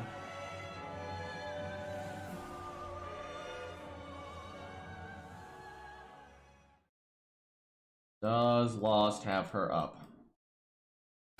Okay, Lost is here. So yeah, well, let's try that. Let's see if she can pull it off. Because it turns it into a burst fight where they'll both kill each other really fast.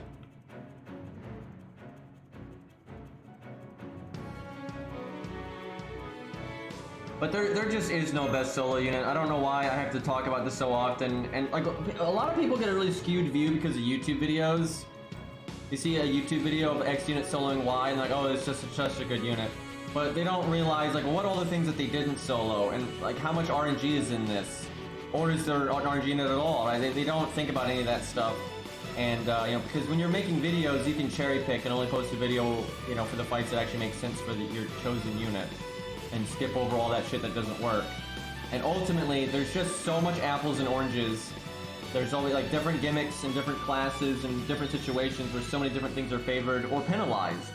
That, you know, I don't think there really is like that. I mean, yeah, if you technically had someone, you know, do every single fight and every single event and every single main story with every single unit that's ever existed, you could probably find the unit that's soloed slightly more than everyone else. But you're never gonna figure that out. And they're still gonna not be able to solo a bunch of other stuff, so it doesn't matter. There's just units that are good at soloing and not good at soloing, and you know they have their own pros and cons.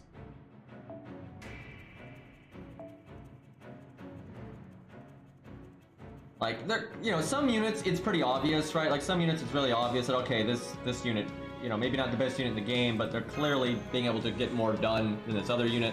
Like obviously, like sometimes it's not, you know, that close, and it's not apples and oranges. Like, MHXX here is just way better at soloing than Sanson. Yeah, there probably are some, like, Rider stages out there that Sanson can solo that MHX can't, weirdly enough. There probably are. But, overall, it's so favored in MHX's thing that it just doesn't matter. Yang is ultimately not that good for Fluffy. She's fine, right? If you're an account and you've got Yang, you're better off with Yang than not, right? But she really is not that great because she needs really good supports to carry the shit out of her. Where there's a lot of other DPSs that can do it, like, regardless of your supports. Yeah, that happens a lot, where someone will make a video, and they'll use outrageous, you know, strong supports, they'll use whatever DPS, and they go really fast and they beat the stage really quickly, but that's not something that most accounts would be able to do. And like the DPS oftentimes is not that important. And they might be good, and they might be one of the better DPSs to synergize with the OP supports, but that doesn't mean they're actually a good DPS when you don't have those OP supports. And like Fluffy can be, you know, min-turned by a lot of different things ultimately. And but what really enables you to min-turn Fluffy is not the DPS, it is the support, 1,000,000%. Like that the supports are what break this game, and that is always the case. I can't think of a time where a DPS was like the main reason why you min-turn something, right? Like sure they'll help and make it easier and things like that, but supports are 1,000,000% what makes things fucked up. Yeah, honestly, like what Otto just said is really relevant for a normal player. Even a player that's got a few strong supports, right? So a player that's got a few strong supports, a lot of times I don't think you want to use Yang because she's gonna get your team melted. So unless you've got a very specific setup that can go, gas, it's not a good idea. There's a lot of other DPS that will also be able to kill the boss, you know, relatively easily and not make the boss hit you for 1 billion damage, so... Are we fighting a UHZ clone army and then MHX? Is that what's going on here? Or MHXX? This is getting awfully strange. I forgot to look if there was a cutscene associated with this stage. Ku and Robin are absolutely the best budget picks. I think Ku is better for most people, but Robin is really good if you got the right stuff to go with it. Because I mean, Robin's, for a low star, Robin's burst damage is awesome. And they force an art support on you. And Robin's an art DPS, so that's just subjectively better there. But for bailing you out, if you're a scrub, I think Ku is the best free-to-play unit you can have. But he's not the best unit you can have there. Absolutely not. It's just he's the best free-to-play one. But Robin's really, really, really good too. It just kind of depends on what kind of setup you're going with. Yeah, I guess they don't force an art support on you, but they force a story support on you, and the only one worth bringing is the art one. No one is gonna pick Mash or Holmes there. Like, it's just not gonna happen. So you essentially have an art. You either have an art support forced on you, or you have a support that's not gonna really do anything forced on you. So the art one is definitely the way to go here. But yeah, technically you don't have to do it. Okay. Can I do 7K? What is she? She's level 90. Sure. Yeah, she'll do 7K, guys. We got this. I hate everything right now. And Sclipius is definitely one of the best units for that fight. Not as DPS. We were talking about DPS specifically, but for like helping a Lobby account out or a free-to-play account or whatever, Sclipius is definitely a huge bonus. And he doesn't require a specific style of setup to work. So I'd actually say Sclipius is one of the most useful units you can have that is somewhat easily obtainable. Right, he's not as easy to obtain as Robin Hood or Ku, if they're an FP summon, but he's actually more helpful. Because the thing is, Ku, you might not need Ku because he's the DPS, you might have another DPS, and you need good supports, and you don't have your own Castoria or Merlin or shit like that. So then you need budget supports, and so then Ku doesn't really help you, right? And Robin doesn't really help you, but Asclepius does, right? So it is pretty context specific. Okay, I'm throwing this out just because I think we're gonna need long-term survival. I wonder if I can kill the 35k one right now. I don't think I need to. Let's make stars so we're more likely to crit next turn and then get them that way. Yeah, and Kidu is super good there. Kidu's awesome for that fight. There's a lot of good DPS though, it's not just Enkidu. The thing is, Enkidu can be picked as your free 5-star. Where like Yang can't be. So, and there, let's see, what other... MHXX is very good there, I will say, like, because she's tanky enough that if you're working with like the mash, like it'll matter. Like, yeah, you're not gonna just bring MHX with no teammates and she's gonna face tank Fluffy. That's not gonna happen. But the thing is, you're gonna have like maybe Mash there or whatever, and between the Foreigner thing and the Mash defense buffs and things like that, then you can take some hits, right? Like, yeah, you're still not gonna be face tanking forever, but like you absolutely can face tank more hits with MHXX than you can with, a bunch of the other random DPS. And you do the art thing and all that stuff. So MHXX is actually quite awesome there. Big damage. Decently tanky, you got the invulnerability skill, all that kind of stuff. Not debuff based, right? So that's really good. But any Foreigner really can be helpful there for sure. The Foreigners are good in that fight, no doubt. But Enkidu's good, Ku's good, Robin's good. Really any bursty unit can be good, honestly, especially if you're cycling, kind of depends. Super Orion's fine, but like if you, let's say you had an account, where you don't have a lot of rare stuff, right? You're mostly free-to-play stuff, but you do have Orion. It's okay, but I don't know. That wouldn't really be my my first pick. Like he can definitely just explode and die in like 2 seconds. However, the debuff immunity is obviously good. He does have, like, here's the thing, and anyone that uses Orion a lot, and I mean really uses him a lot, doesn't just like do the one thing that one time. He's kind of like Baldi, where you can get really bad deck shuffles, where it just shit doesn't line up right at all, right? And it goes south really hard, and because NPs are nice because you can rely on when you get them, and you always have the card to do the NP. But Orion can absolutely do the damage. Like, he's not bad there at all. Like, he absolutely can do the damage, but he would not be my first pick for like the most reliable DPS and help you out there. Okay, we gotta do 35k or we're fucked.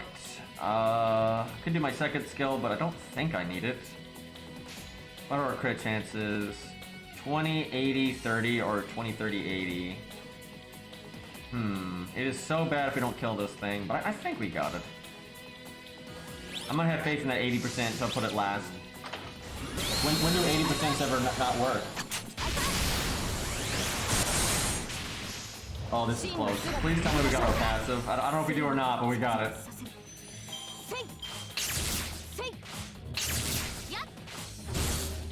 Burning AP because you got shit hands is the price you pay for using Orion, even more so for Baldy. And we're getting fucked up by these UHZ clones. I like how their names, you know, they got the Z in the name, but then it's got the like the clone number or whatever. So you got ZF, ZD, ZE. I need to try to kill 2 of them here, I think. Man, we're not even gonna make it to MHXX. This is ZE. I kind of thought of that in the back of my head too.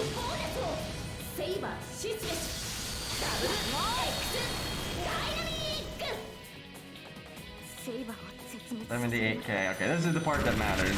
We need to get like good looping and killing here. Oh no. Kind bonus? Okay, we got it. Stop critting! Don't you? Oh no. Man, we're not even there yet.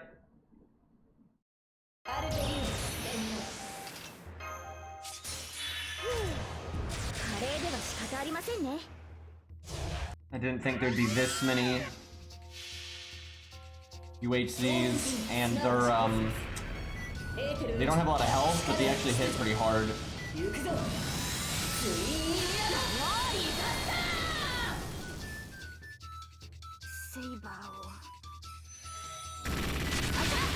Okay, at least we get the boss to show up on the field. We're not so weak that we didn't I was afraid we wouldn't get to see the boss stats and stuff. Okay, 202.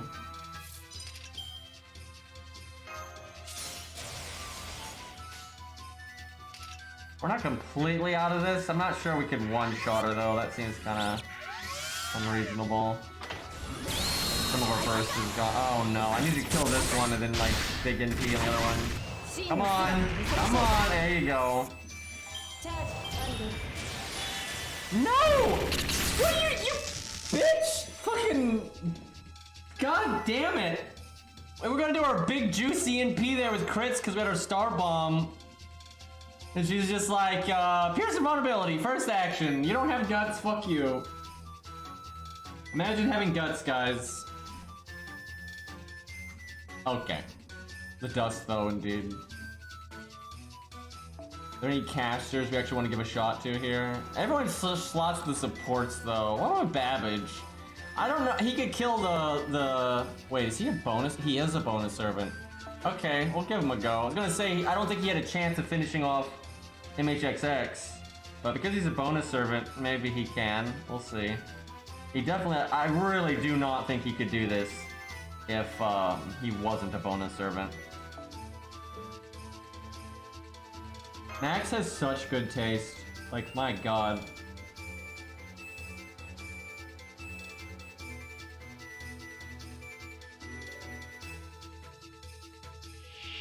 Herc honestly might be able to do this. 200k foreigner is not that bad, and he would one-shot these pretty easily. But he could take off some of his lives, and that would be bad. So it kind of depends. But it wouldn't shock me if a strong enough Herc to just beat this. Can I have an actual hand? We are so capable of one-turning these things, and you're over here giving me one Babbage card, and it's literally the weakest Babbage card in the entire deck. Like, we could have so easily killed one of those.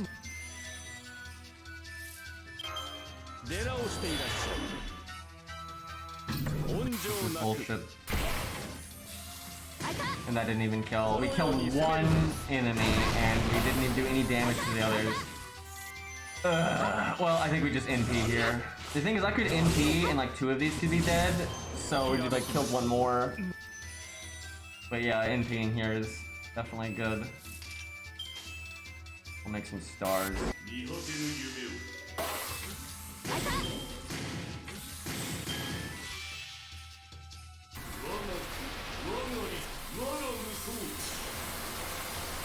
I actually suspect Burger Mom could do this.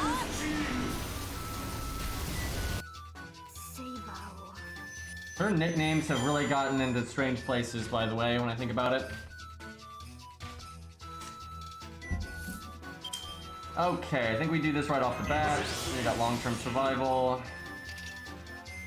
We can probably kill with an NP gain combo. Oh yeah, I thought that would work.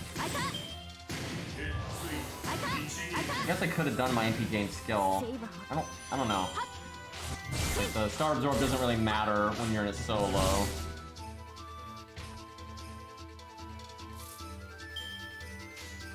Probably get my NP here with or without it, so just roll with it.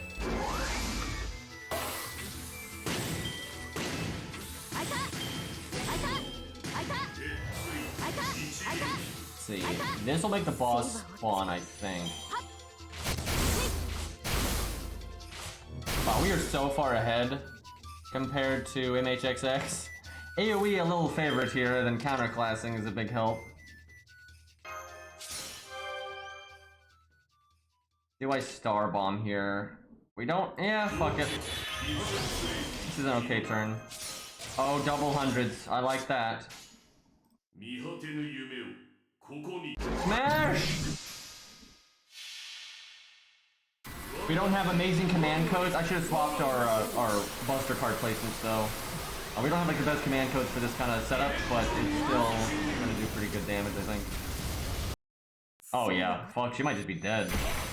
Especially if I switch those cards. Oh my god. Yep, okay, well.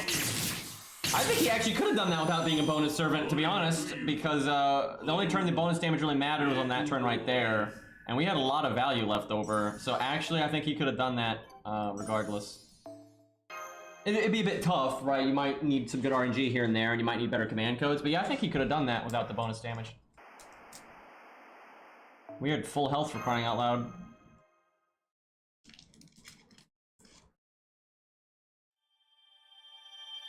Steam power, kiddo.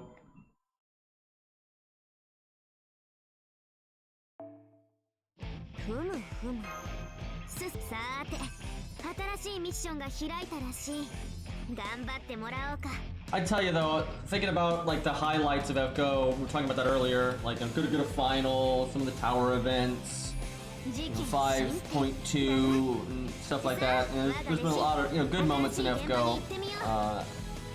Case Files is pretty good. I wouldn't put it up there with that other stuff, but it is pretty good.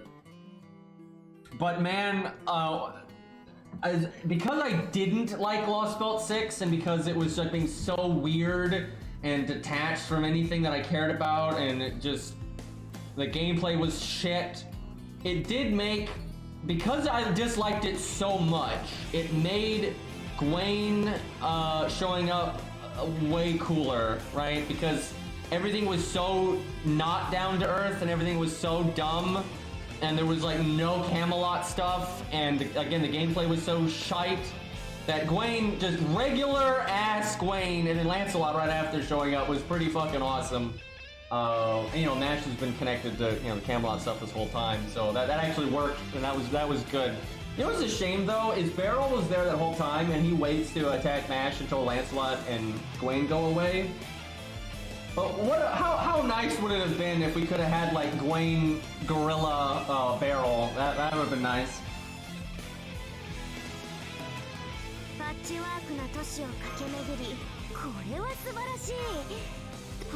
Free loot. Alright, we still got a lot of these to do actually. That doesn't unlock for a while. I have a feeling they're gonna do some cancer over here, but we'll see.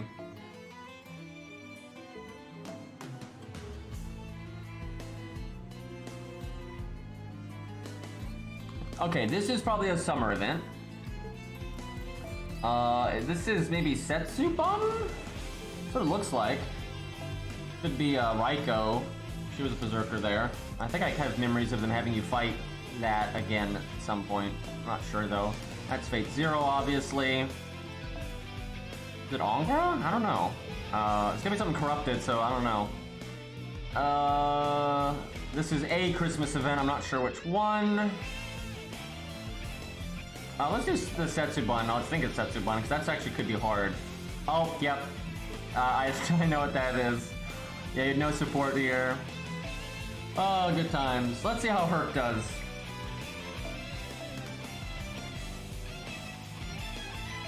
I wish they had, to kind of live up to the Setsubun gimmick, I wish they had you fight just 2 Setsubun stages. Because, and you use on the first one go on cooldown, right? That way you kind of get a taste of that. So yeah, just 2 stages that instead of 1. That would have been nice.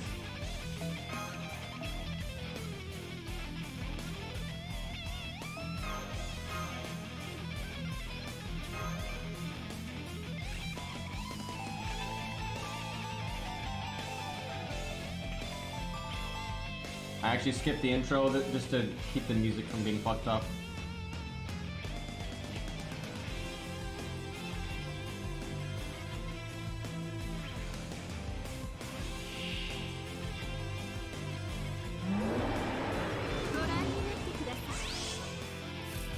That sentence makes no sense. Why would I have a complaint about Barrel? Like, what the fuck are you even talking about?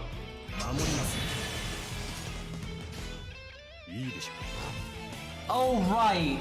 What is she like? Sacrifices the bananas and something. I don't remember how the fuck this works.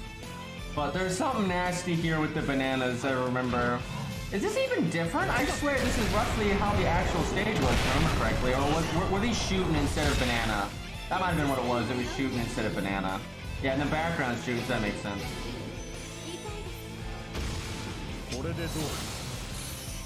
Oh, dots are not what you want to see on Hercules.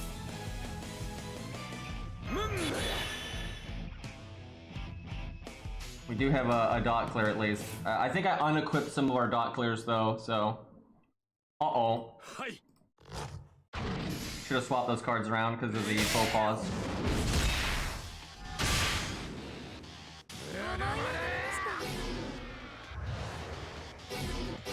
I see, every time one of them is sacrificed, you get burned. And burn plus.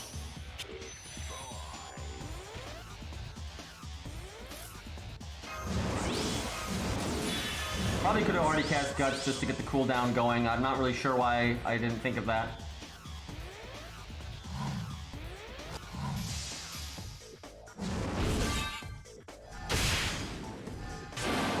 Well, at least we had some anti-debuff on our command codes, otherwise we'd actually be in real trouble here. We'd have 2 dots on us and 2 dot boosts. We would have taken a bunch of damage already.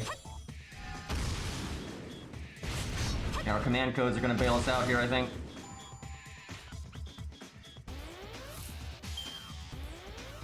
Probably could sneak in an art card, but I want to get rid of the dots, so we'll just play it safe here.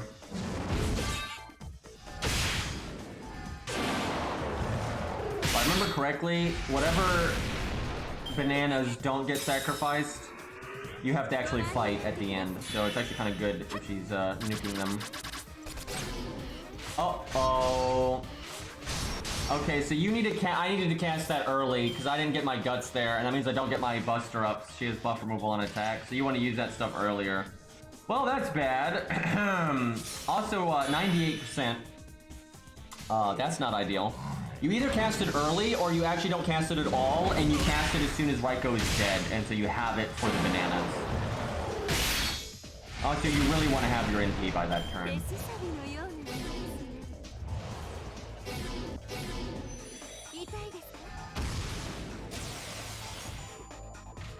Yeah, we might actually have to try hard here. He's confident. Let's see, we only need to remove the dot. Damn, that's unfortunate. The faux pas and the command codes aren't like synced up in a really meta way here. I think I have to skip out on the other faux pod one.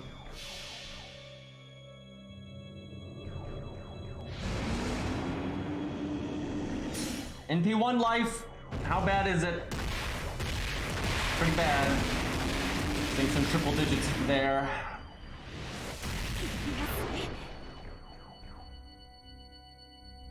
$75. It will be interesting to see how much better our NP is once we get NP2. Assuming we get NP2. Free 4-star win, man.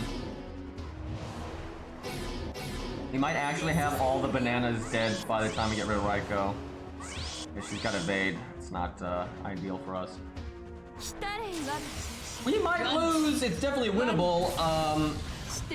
But we're gonna have to play it pretty specifically. Might even need an anniversary blonde, actually. I think we need more oomph. Gonna be close.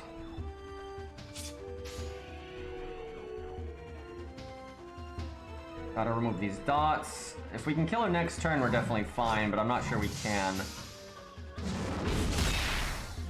We would if our NP had done a bit more damage. Our extra might get the job done. Pretty close. We lose our attack buff, though. Oh, fuck. How did that happen? Oh, it's because I killed her. Shit. Okay. Whoops. Right, because we killed her and then got the dot. Kind of interesting that it ticks at that timing too, so we gotta be careful there. Now, I could change my command codes, and that would help, but let's see if we can do it as is. Anniversary blonde or default? I think anniversary blonde.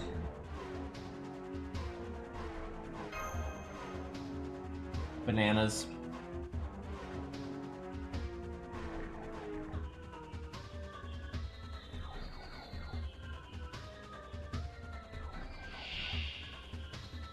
Let's see, when do we want to cast stuff? Casting Evade early is probably okay, but we might not actually cast our guts at all. Kind of depends. We might actually cast it now. Yeah, we might as well cast it now, because it'll be back by the ending part anyway, so maybe you get something out of it, maybe you don't.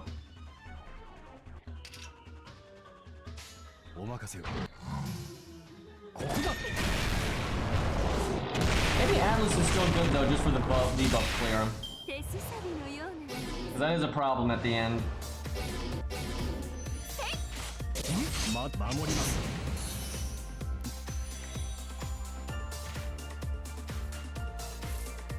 The stage background. That is not a good hand.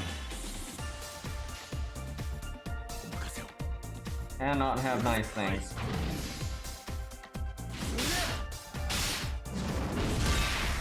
Would have been better if we got rid of the dot and not the dot booster. It's actually a problem, because now we can't catch up, and we're gonna have a dot on us for like forever. Yeah, I need to change my command code so I can actually deal with the debuffs slightly more efficiently. Because as is, you kind of have to get lucky on the first few turns when you have taunts alive. Because we'll get rid of one dot and then the dot boost, so we won't actually get rid of the other dot. And we're always going to get 2 per turn, and I can always only get rid of 2 per turn. So yeah, I need to change my command codes. It's going to be a little tricky with Herc, honestly. Dots are just so bad for him. And buff removal is obviously not ideal either.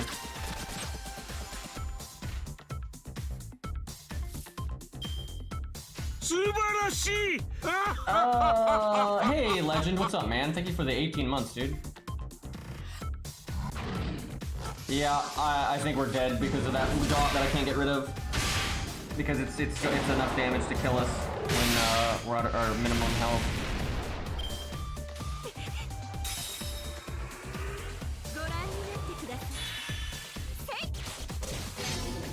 Kinda sucks that she removes everything like that, so we don't get our other guts. Oh hey, she actually didn't give us a dot there, so we can actually kinda run this back. So making stars is really good here, but... see red, press red.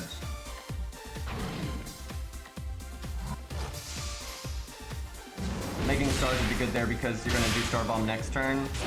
So I figure just get lucky forehead.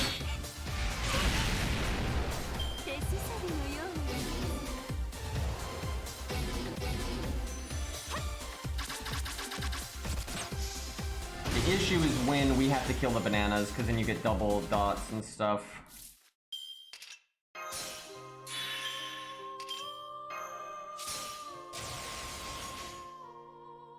So we got that 80%. Thankfully it's on a dot one.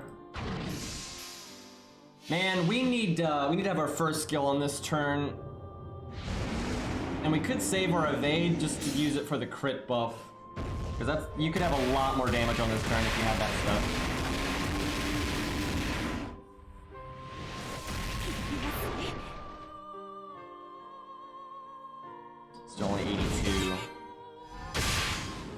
You could probably kill her on that turn, actually. You got lucky.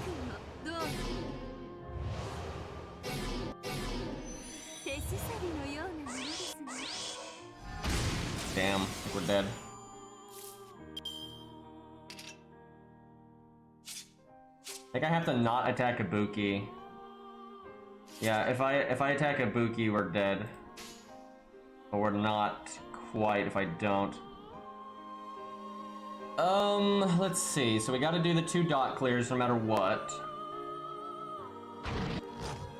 I could do art, but I don't see it doing a lot. Do I do quick? Just for stars, in case we get lucky? I suppose so.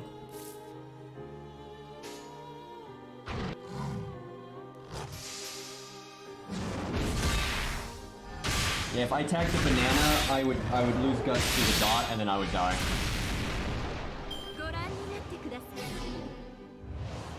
Oh right, that's the last. For some reason I was thinking I was gonna have to still kill that Ibuki. I think we win. Yeah, I was thinking I had to kill that Ibuki, so we should be fine. That was close though, and you could definitely optimize this so you do better. Yeah, I was thinking I was gonna have to kill Raiko this turn and then still kill Ibuki, but now Ibuki's dead.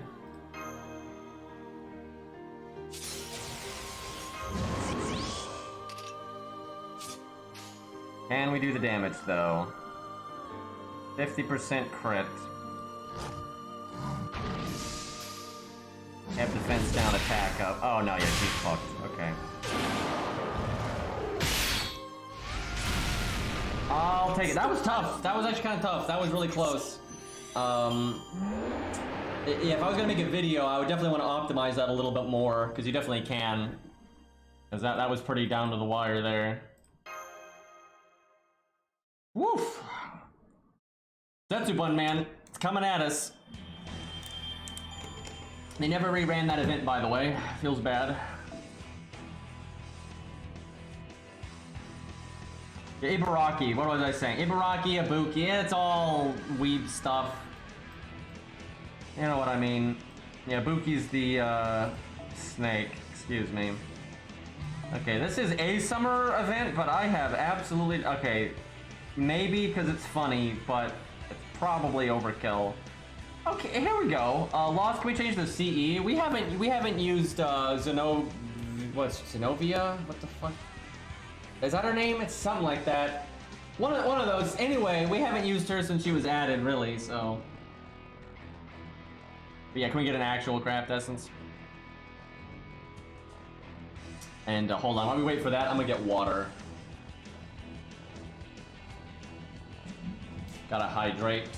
I miss Hydration Bot. That was a good time.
Chat.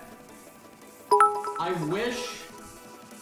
wish that Lost would stop throwing nickels at me, but I wish Liz Caster had gotten an animation update. Not because I like Liz Caster, but because if she had gotten one, that would mean Ryder Kentoki would get an animation update when he gets his rerun in the year 2077. And that would be awesome. But now there's a chance it wouldn't happen because they didn't give one to Liz, so it's hard to say if they're actually gonna bother or not. We can dream though. I will bring back Asclepius. I just gotta remember to do it.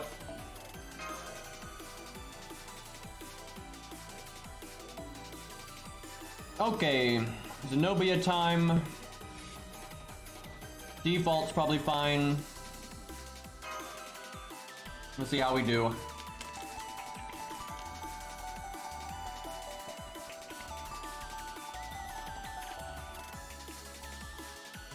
Oh, she has anti-berserker? I think there were berserkers here. Oh boy.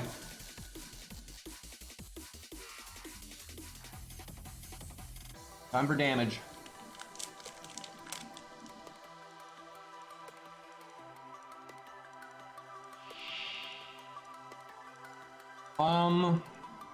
Probably Kuolter first. Because he's gonna hurt. Oh, great hand! Great! Thank you, game. I feel like today's been abnormally bad when it comes to our hands.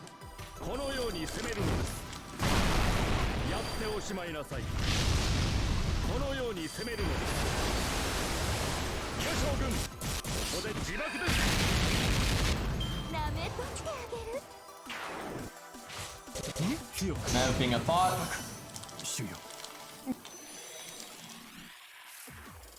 Failing at it apparently though. Didn't charm a single person. Very thinno of her.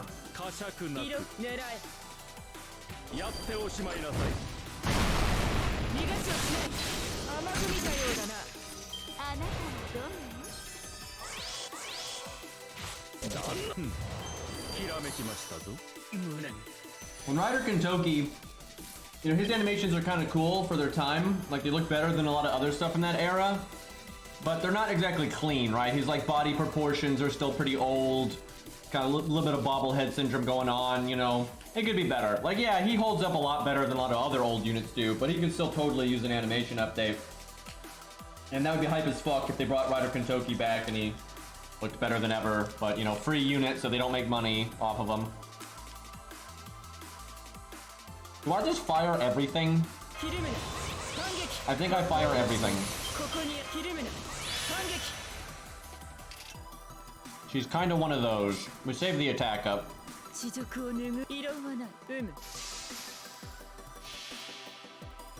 So because she has anti-berserker, that means she hits berserkers harder than she hits sabers.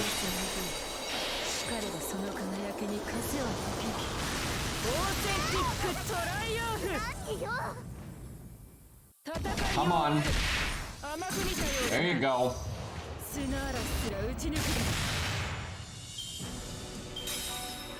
Almost looped. We should get it off them attacking us. Fucking evade though. How many hits? Might just be one. Because he's a plushie. Nope, it's two. God damn it.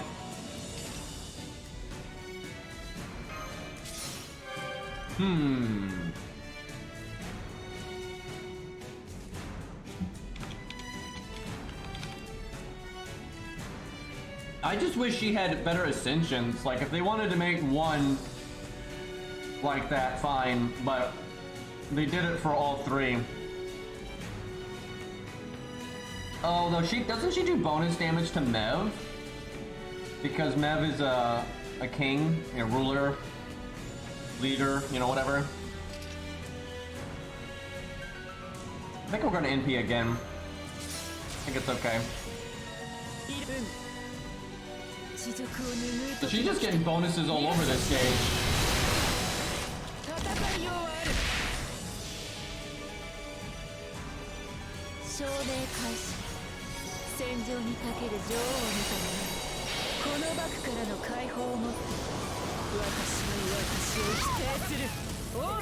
Like, I think one of her stages probably it's okay to be that way because of like her story, but having all three be that way is kind of dumb.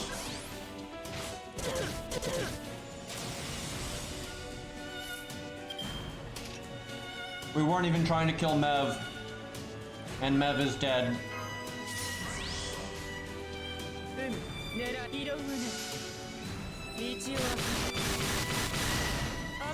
We're actually barely beating this though, because of his evade spam. Oh shit, we actually might not win. I thought we'd do a little bit more there. He has double defense up. He's gonna NP us if we don't kill him. I think we got it though. If he had evaded again, I think we would have lost. But because he didn't evade at all, I think we're okay.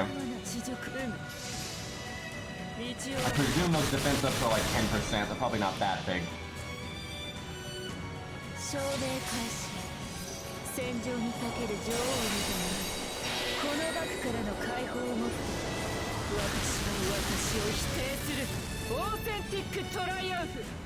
Okay, yeah, we got it.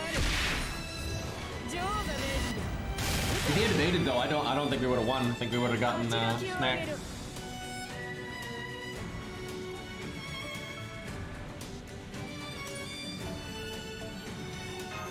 And the Benkei one, I think, is pretty far into the event, and that one I know it has like story connected to it.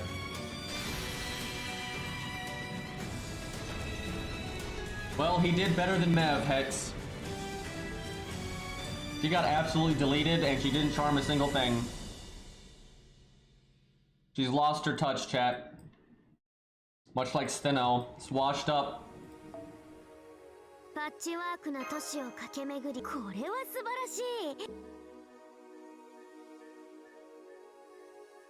Okay. Let's do the Christmas one. I'm actually curious what the hell this is. What? Okay, there we go. That's a thing. Get some Zaw hype in here.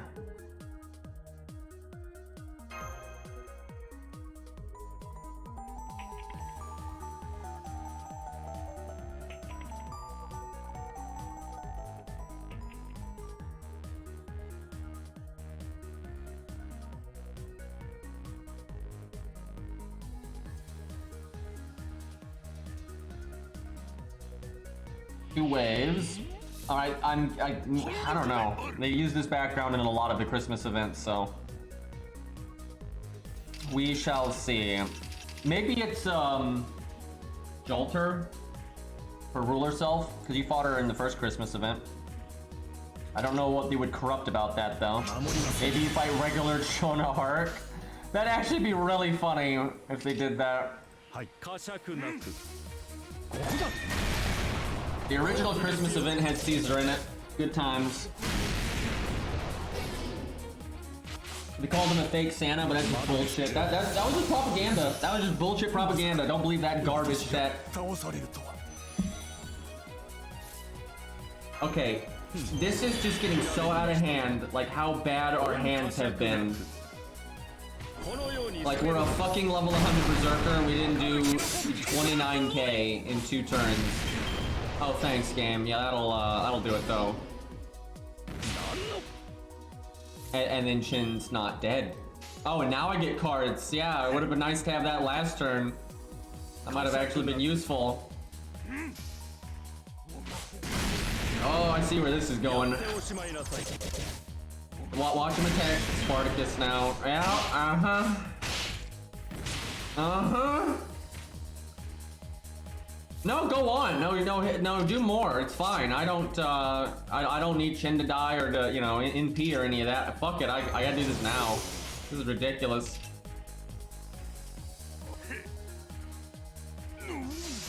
Oh man, I just noticed what Zod did. If you do Buster and get lucky, Spartacus will give himself Buster up and NP up for his NP. But you gotta roll the dice. This is a lot of ghosts. I probably should have done my first skill.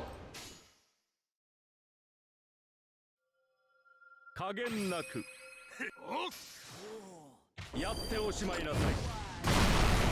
Bunny Artoria command code is like, theoretically can be so good, but more times than not, it is not gonna do that. If I do my third skill just to heal, nah. What do I do then? Use the lower health one for NP gain, I guess.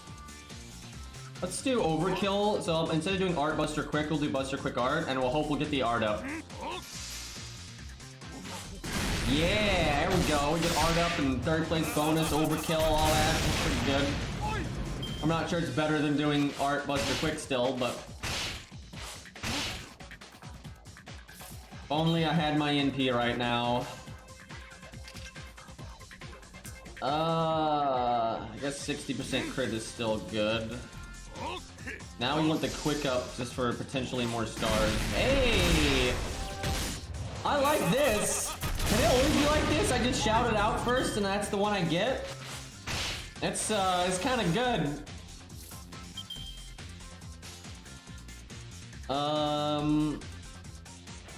I need to heal in a second here. I want to try to get my guts back. If we can live to get our guts back, we're looking pretty good.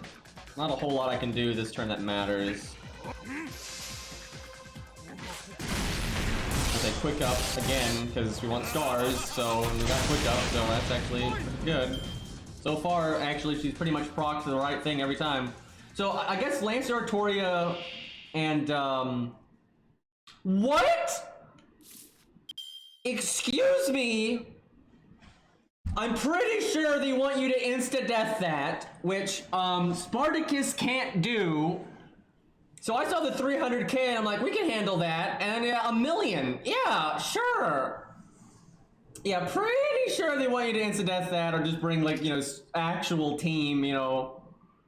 Well, we're gonna... I wonder if I can live this turn if I do my third skill heal, my NP heal, and my first skill heal, and then you guts next turn.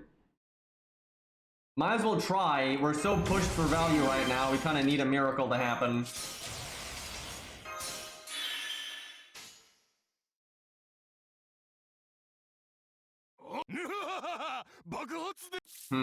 Yeah.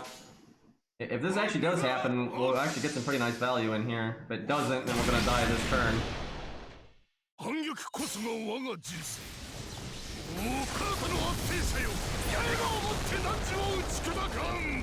just do that like 7 more times and we got it.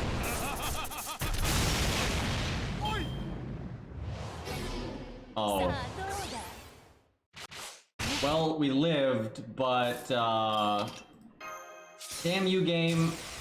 Why you gotta be like this? We could have BBB'd. Could have red carded all over this nonsense. And because I was stunned... Oh, God. Well...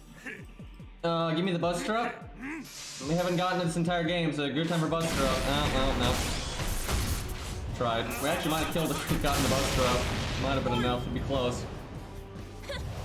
Oh, shit. Damn it.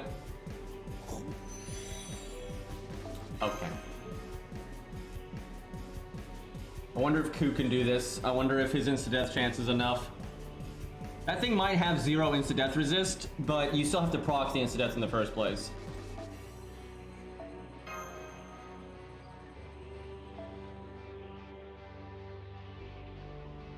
Now, Ku's got the wrong command codes right now, but I'm not sure I've got the willpower to deal with the command code UI right now, so...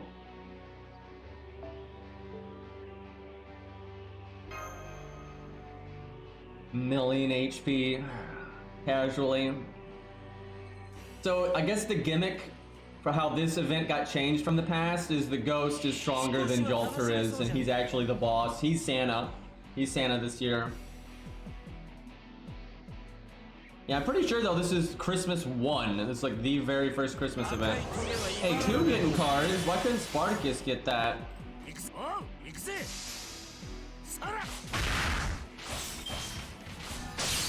Hex, you are a genius.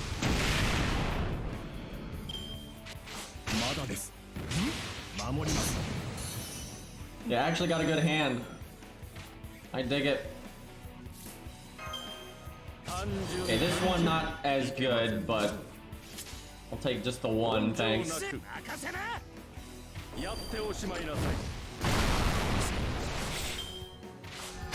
Oh wow. We actually had the chance to kill there, that'd have been incredible. I need to stop bringing Shingon. Cause that's not incredible. Shit. I can target switch, but I also have a Brave Chain.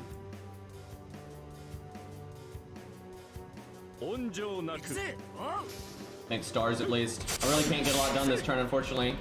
Got a lucky hand, it just didn't matter because I didn't kill the other one. That hand would have been amazing though if I had killed that dude last turn. Then that would have been super good.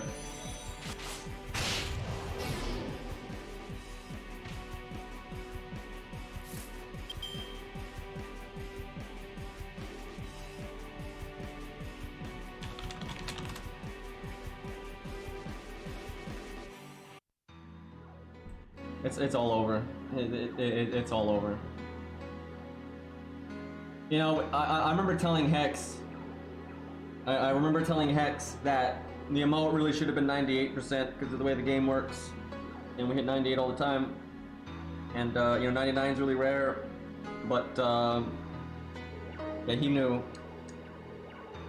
Chat, I could have NP'd the middle one, and then target switched, and killed this one. Because it's only got 19k. Hex, why did you do this? Hex, why would you do this to me? So many years ago, why did you set this in stone? Why did you set this up? You could have just not done that. Is I guess we'll make stars while we're here.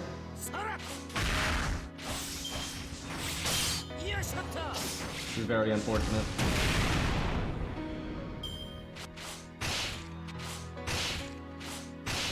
Hex is zero remorse. I believe it.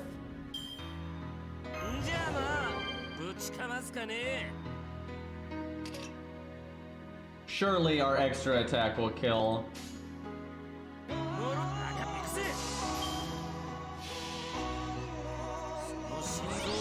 Fucking trash, man. Chat, it's reasonable. It's reasonable that Ku, without his attack buff from his first skill, does 77k at neutral. It's completely reasonable. That's exactly what a 3-star should be doing. It's totally fine. No nonsense here. I actually might say PFA. I think I do. I think I cast it the turn that I kill the final one.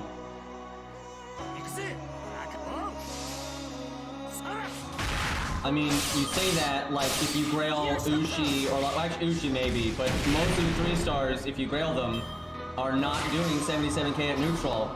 That's not happening. Bedivere can do it. Bedivere can do it, but Bedivere also doesn't live for 9 years.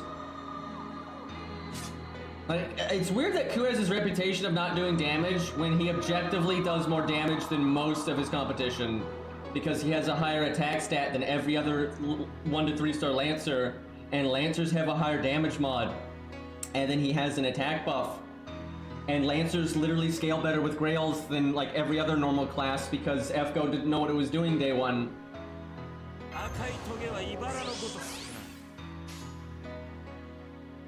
Also Avengers, by the way, they scale really well with Grails. Thankfully, that's kind of fair because they don't get to counter class very often, but it is a little bullshit. They literally get more point to point out of Grails. The Lancers and Avengers are pretty lucky like that. Kiyohime can do it. Alright, let's see what happens with the death chance.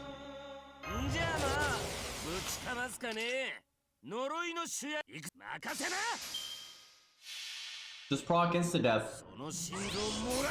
By the way, Ku has a higher chance of procking insta-death than Proto-Ku does. He did not proc the insta-death. Not a good start.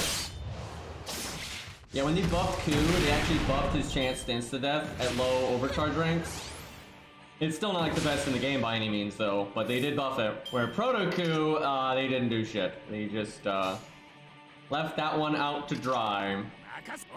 So I think Ku can do this, but I think he has to insta-kill on that NP. I think if you don't insta-kill on that NP, you lose. He also probably needs Ghost to go a little bit better than he did, because a 300k ruler is still a lot to deal with. And at 98% is not great either. Yeah, you can't have that Ghost live like that. Pretty sure that's death.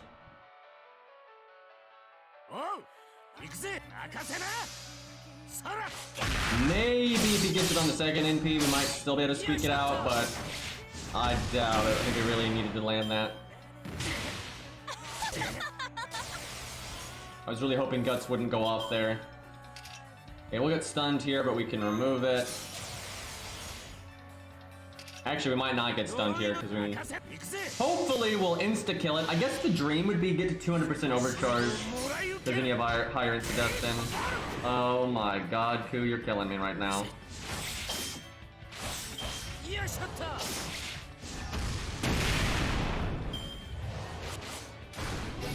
Can we... Oh, NP seal, excuse me. We don't even have our NP right now.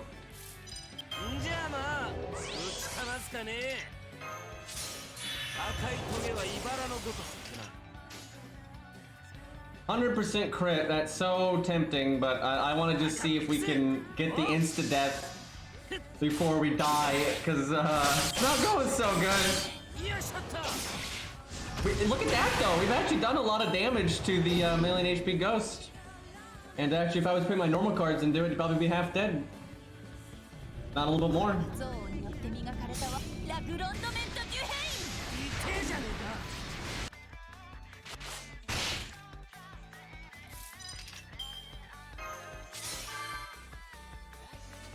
Okay, in what, NP3? It's like third time NPing this guy.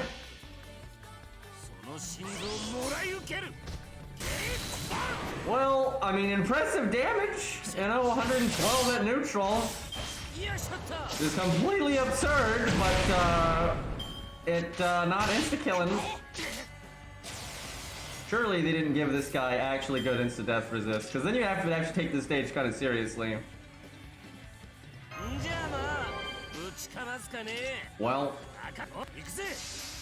we did not get the insta-death. What is Ku's insta-kill rate? I think it's like 60. Let me look. I think it used to be 50 and they buffed it to 60. Oh hey, we're still alive. Yeah, it used to be 50, they buffed it to 60. The overcharge, it goes to 70. Normally Ghosts don't have good insta-kill resist, and especially in a stage like this I wouldn't think so, but oh my god, he's gonna NP seal me. And I won't get a final. The only way we get a final attempt at this. By the way, I absolutely think we would win if we had insta-killed, because we're not even doing damagey combos to Jolter, and I mean, look at this. Look how much damage we've done to the Ghost, right? And that could all be going into Jolter, -1 NP, and I'd be doing damagey combos instead of NP gain ones. So yeah, if we insta-deathed it, Ku could definitely do this, but if you don't, it's not happening. Let's do David Bonsi. And get Sanson. Get Sanson's Bonsi. Increases your insta-death rate. That'll do it. Well, no final NP for us, so rip. Hydra CE. Let's do one more, just like use someone that's got really good insta-death rate and just see if it's got like a good kill rate. And then oh hey Eri, does she have her Gramps up or her Sheik? Oh, she doesn't have Shiki over here. Damn it, she doesn't have Gramps up. I'm actually surprised by that. Let's see. Anybody? We need Shiki or Gramps. Okay, there's Shiki. Only level 80 though. I'm not sure she could actually get through the trash mobs at 80. Yeah, Doorman's got high insta-death as well. You've got Doorman, don't you? Yeah, okay. We might want a different CE than that. We don't, that doesn't really help us for, I mean, I guess you could just kill all the ghosts on wave 1. But, yeah, we probably want something different.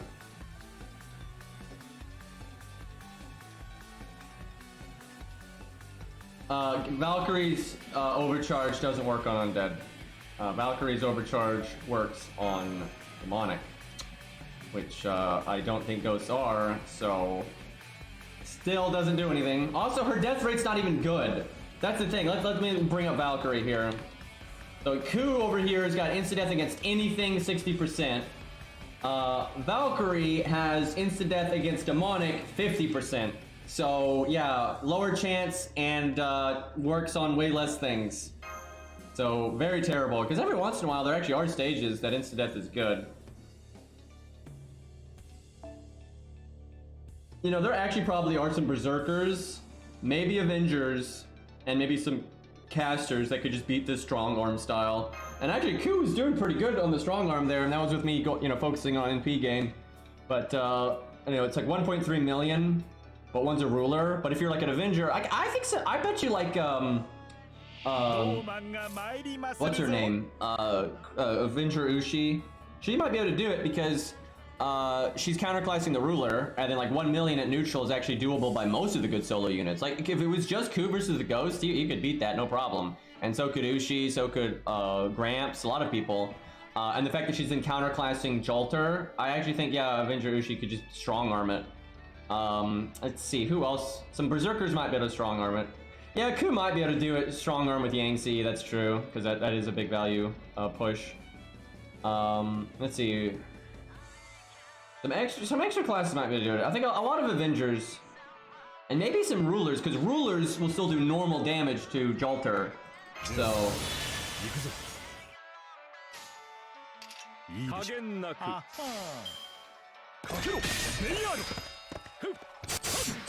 was someone being stupid? I didn't even look.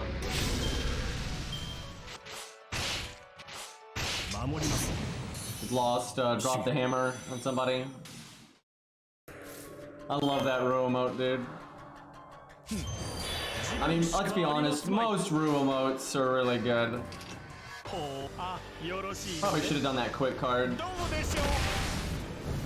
Spamming YouTube. Who does that? Who goes to a stream they don't even know about and just randomly links to their YouTube as their first message sent? Like, yeah, that's gonna go over well. Hey, they actually killed Qingong.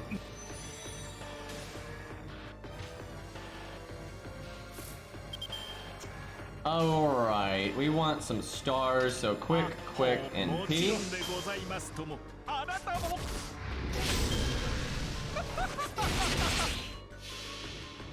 But while you're here, Chad, head on over to youtube.com/HanakoGreen and you know, check out this awesome YouTube content. Nope. I like the Noper. What's the other? It's like Noper and like, what's the nodding one? I forget. But yeah, they're really good. Ban him. Nodders. It's pretty good. On the one hand, I could NP again really soon, but I actually think we want to NP. We save our NP for the boss, so we'll just kill. I'm doing that art card because it's guaranteed to crit, and I don't know, it's cool. I don't really need the stars this turn. We'll need them next turn though. I gotta face tank 2 turns here. Oh shit. NP drain and then crit. Why you guys gotta be like this? Bastards, dude. We might have to do art cards next turn if we drain again.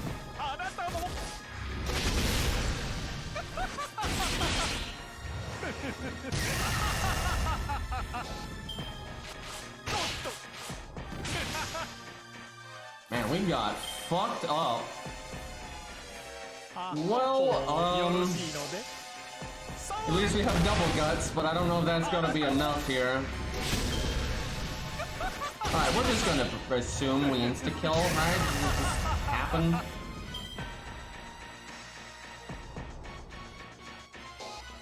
Doorman just needs to take care of his fucking nails, dude. Like, god damn. Something has gone wrong here. Guard. That was not ideal. Okay, we're just gonna assume he insta-deaths and ignore the ghost entirely. Where do you think his curse damage comes from? Yeah, it's meta. He's like a Komodo. What is it? What are their names? Komodo dragon? Komodo dragon. I think that's their name. I forgot. Fucking lizard. They're only got one island in the entire world apparently. And you get like the most toxic ass bite ever. Those things belong. We didn't insta kill. Let's chat. Look, they belong in Australia, okay? Like, we all know this. They're supposed to be in Australia, and just something went wrong, and they're not there for some fucking reason, but that was clearly their intended destination.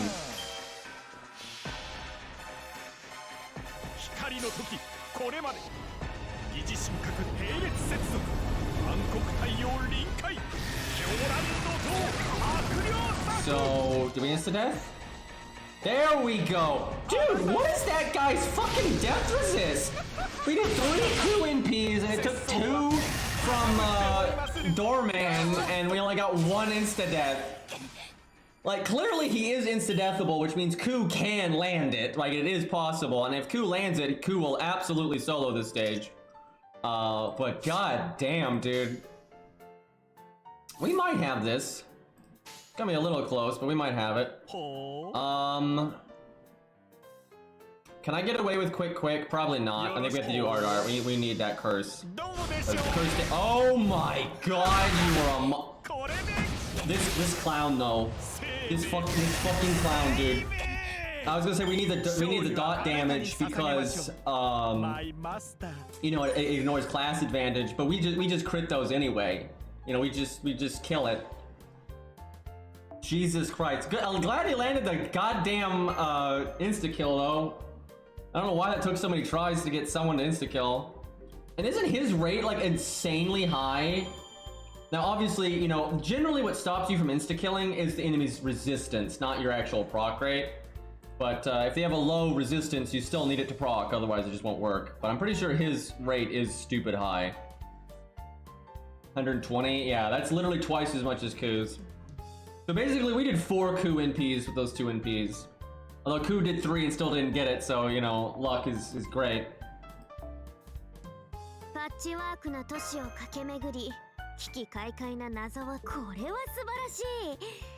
Hopefully they'll add the safety net by then, new.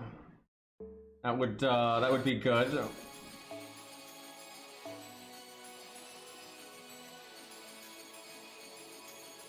All right. What are they going to do for this one?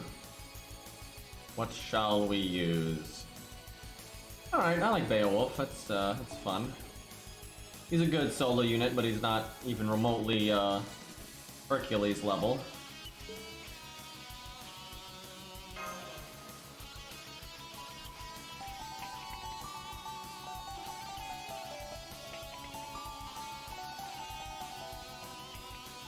I do think if I sat down though and did that stage, I could definitely get it done with Ku, but a little bit too much RNG on that ghost there.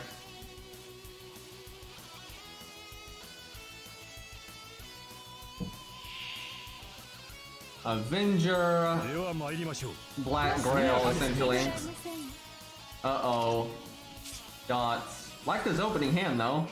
Do that again, game. Do I want to crit right now? Not a good turn for my third skill though. That's a lot of health though. I'm not sure Beowulf is gonna be able to do this, especially with the dot.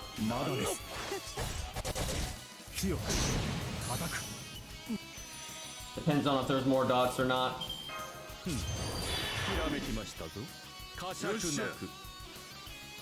I don't really need the quick card, but I think he'll make it without the art chain.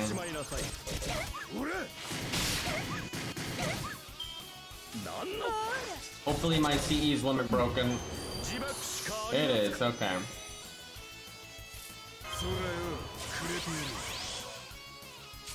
I think we want to break without using our other skills.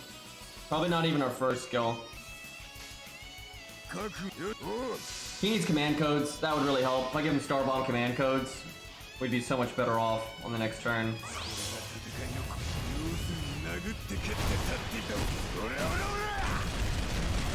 Well, any Black Grail fans in chat? Oh my god.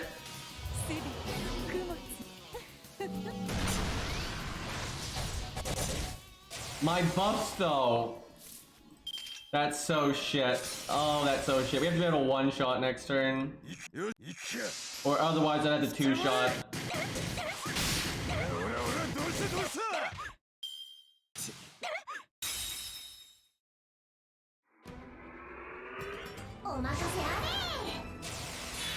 Oh. Oh, now she has invincibility. God damn it. Yeah, we needed that turn to wait out the invincibility. Okay, I think this is doable with Beowulf, though. Let me give him some command codes real quick. Samsung Dex, please. Let me resize this so it's like kind of fitting the screen here.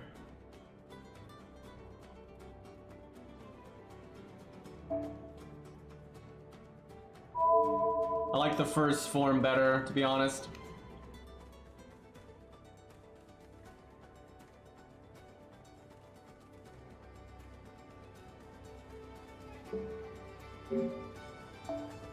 Yeah, いらっしゃいだね、マスターくん。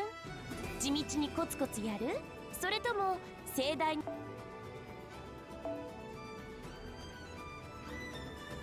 Alright, Beowulf, I really need to get this man to 100. He is so cool. Alright, at least one Star Bomb on Buster.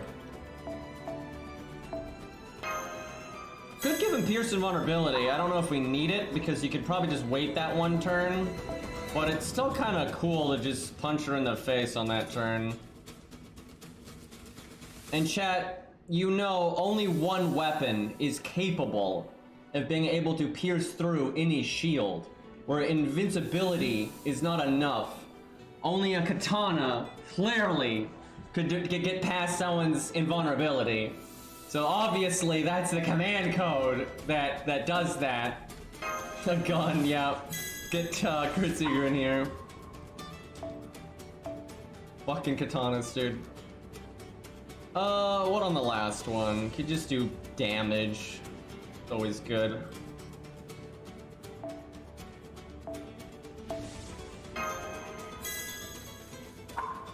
I do find it funny that the whole meme is like, you know, superior steel when it's actually inferior, and that's why they had to fold it, because they couldn't get the impurities out of it, and that's like the next best option. It's just like the steel like in medieval Europe is just better objectively. It's just if you don't have steel like that, then you fold it, and it's like, hey, this is a pretty good second option, and it is a good second option if you can't make pure steel. But yeah, it's not some super special amazing thing. I think most people know that now. I think it's like, that's the thing now. Most people are aware, like for a while there, I think people really did think, like I think the mainstream really did think katanas were this ultimate amazing weapon. You can find like old documentaries from the History Channel where they would try to like, you know, hype up katanas as like the world's best weapon and stupid shit like that. But nowadays, most people are pretty aware that, although, you know, it's not a bad weapon, of course, it's nothing special, and for God's sakes, it wasn't even the primary weapon of samurai. It was more like their symbol. It was like, you know, their status symbol. You know, the battlefield, you didn't actually use a fucking katana very much. Just like in medieval Europe, you didn't use a regular fucking straight sword very much. Yeah, I don't know, maybe the average public in Japan has like really romanticized it now over time, and it might be like not a meme, but I don't know. Oh, we can give Beowulf a better craft essence too. Although that is a good craft essence, but chat, only one craft essence is capable of defeating an Avenger. And that is clearly Golden Sumo. He couldn't possibly use any other craft essence to do such a feat of strength. Anyone not using Golden Sumo is just using an inferior product. Every stream, by the way.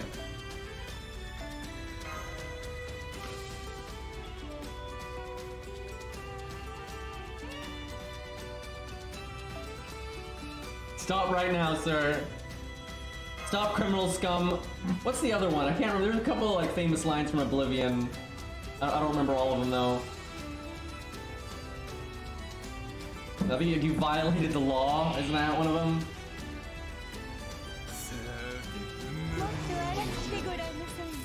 I think it's stop. I think it's stop. You violated the law or something like that. Yeah. Hicks has got it. Remember that good hand we had? That was something.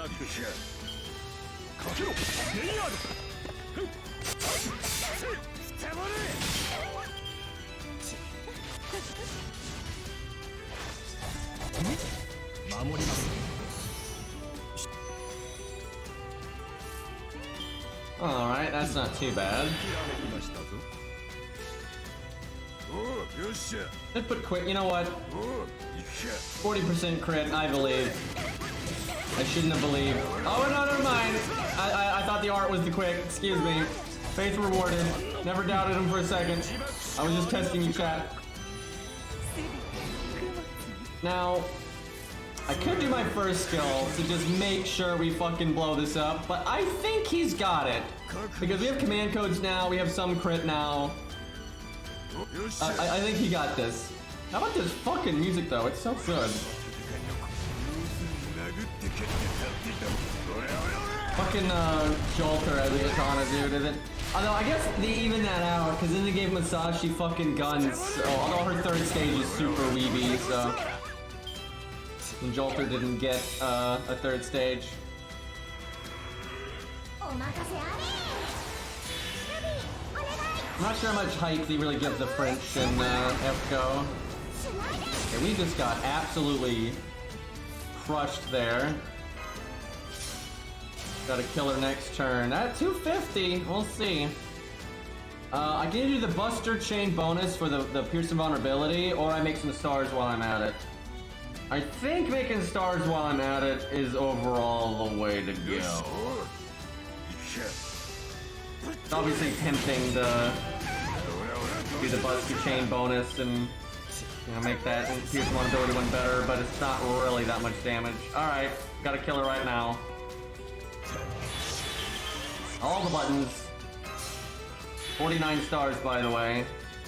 Thankfully, the one negative crit star went to the art card for, like, I swear if that had gone to a Buster card. We don't have our NP though, which that's not ideal. So we'll do this. Is probably not gonna be enough. I think we need to actually do, oh my god. I don't know what the fuck I'm talking about. I know they buffed his crit, but like, that was so much overkill. That is a very dead child. Actually, she's not a child, technically. She's just incredibly short because, you know, Japan, you know, you gotta call the authorities and all that. Yeah, she's older than Shiro, for God's sakes. Either way, she dead, so... Yeah, I don't know, maybe Prisma, she's actually young. That doesn't make any sense, though, because fucking looks exactly the same as she did in Fate Stay Night. But they've like, kind of like soft retconned it, though. Like, they really have. Because if you notice in pretty much anything that has to do with Ilya and Fate Stay Night now, she's drawn differently. So she just looks short.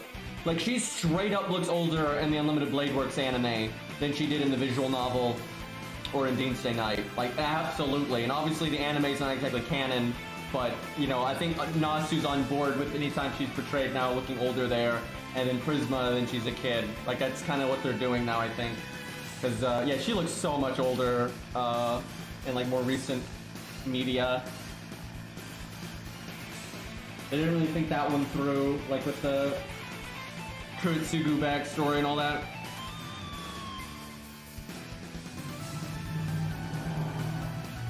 A bunch of people speeding on my street.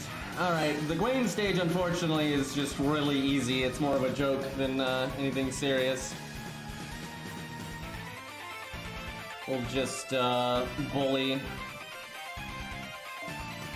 Probably just use default. I don't even need to use anything else. This one has story connected to it, I remember. Or Raj solo. I think it might be able to do it if it was railed and all that, even if it was regular Gwaine, maybe. Big push on it. It's not too hard for archers to solo it. Yeah, this stage is really short and just Gwaine's sad because it's nighttime and they don't even explain anything. Very silly. The funny thing is, Gwaine at nighttime is still really powerful, like absolutely, like crazy strong. Like, he's a top tier servant without the sun, and then with the sun it's just busted. It's still 479, I mean, it's not that weak. I mean, it's weak if you're counterclassing, but in neutral it would be something. Moon Man. They really could have put Caligula here. He's not obviously Camelot in any way, but that'd be funny because it's at nighttime. Oh wow, they didn't give him a very high attack stat though. Didn't even one-shot George.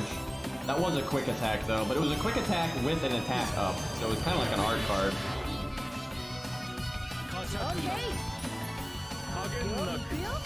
I'll be pushing it on NP gain here. Billy's NP gain's a little shaky. We just crit though, no problem. This really is bullying right now.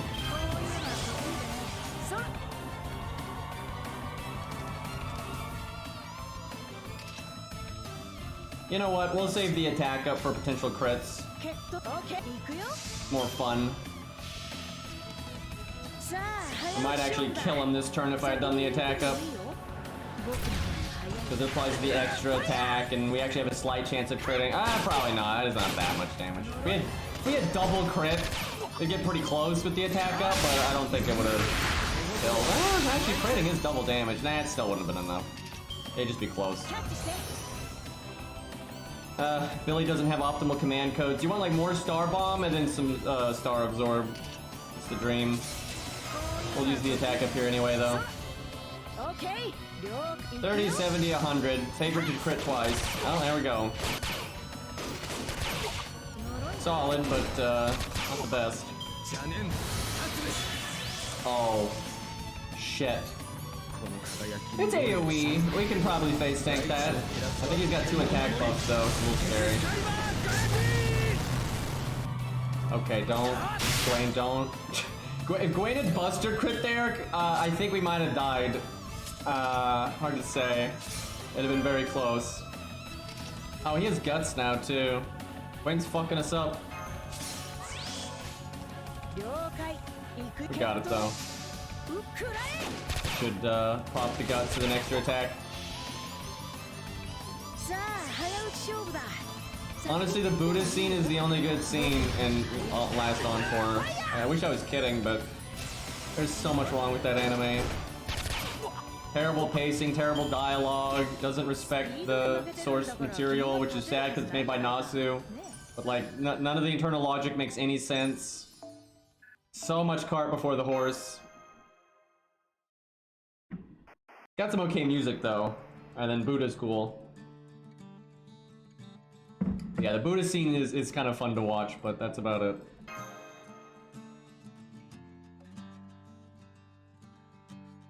Yeah, it's also boring. That's another thing. That's always the real sin, is being dull.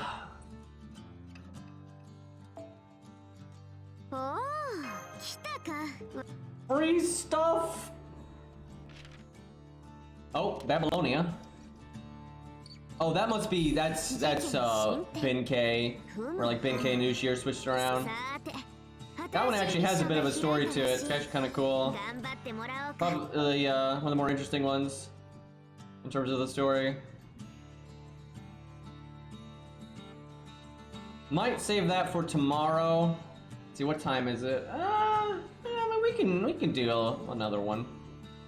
That's fine. We're getting pretty far in though, I think. Yeah, we've done 80 missions.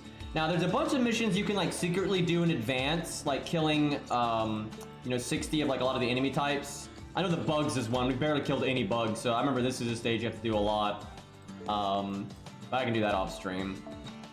Yeah, let's do this one. What do we want to fight? Does he clone himself? I don't even remember. You know what? It's time for, I'd use Max's, but, you know, I leveled her for a reason. Let's do actually default, stay alive. Maybe I should do Atlas, though. So many debuffs from Ben-K.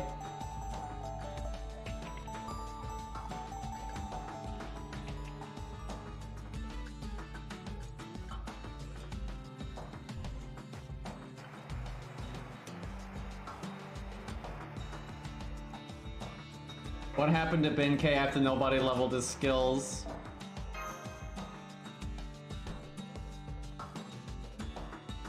I mean, let's be real, nobody did level his skills. I mean, how many people in chat have a 10-10-10 Ben-K right now?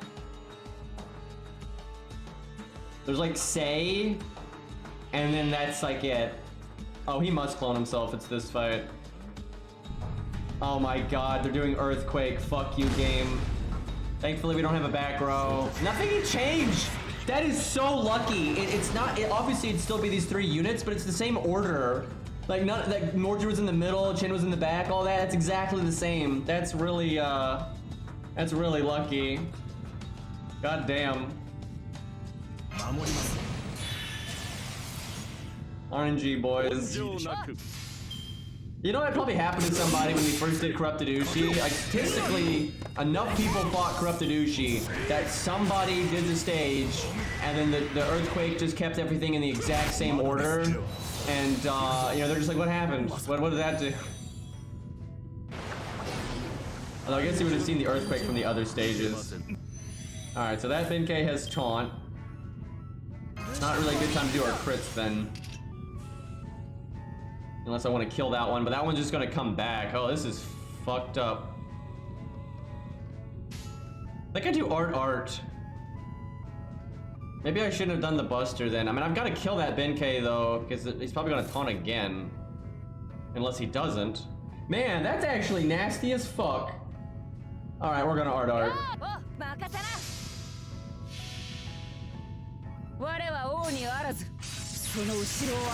I don't think anybody in chat has 10-10-10 Ben-K. I don't think Say is here, and he's like the only one.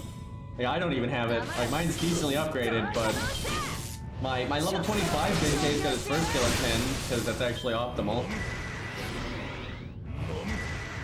Oh no. I can't use my 3rd skill, so I die faster, and I can't get the battery. I wanted the defense up. We actually probably need Atlas.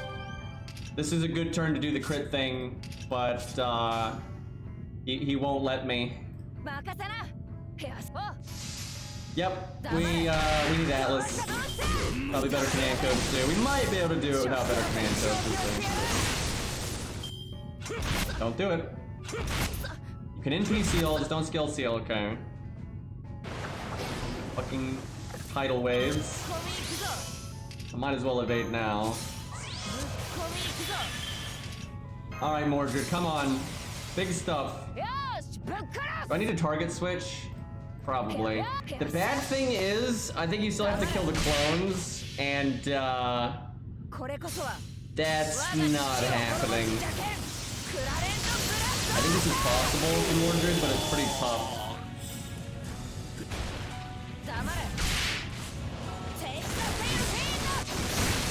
63k.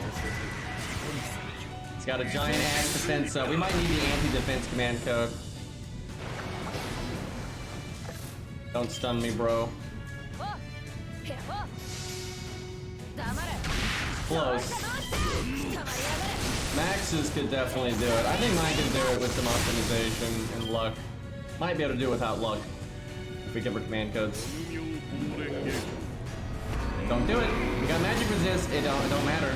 Don't fucking matter. And yes, Ben-K got shafted in the anime. He never even used his NP, and he's not the one that defeats Ushi like he's supposed to. It's ridiculous. And they cut a scene of fighting the Tiamat's kids. They really couldn't have screwed him any more, other than just completely deleting him, I guess. I guess 100 Face is really who got fucked up in the anime. She got Thanos. Oh, and Rice Man too. Rice Man also got Thanos.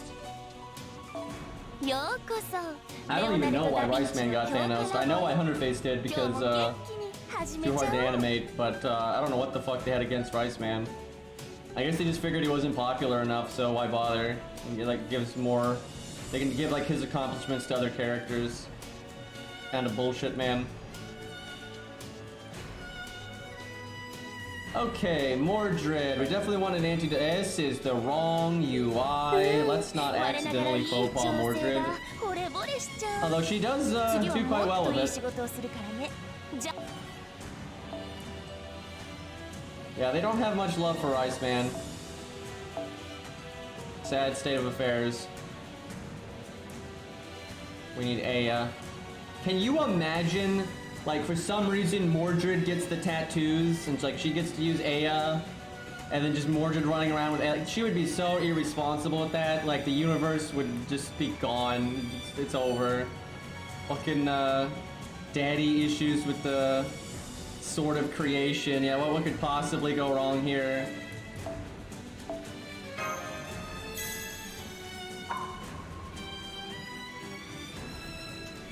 Alright, what else would be good? We could do better star bombs.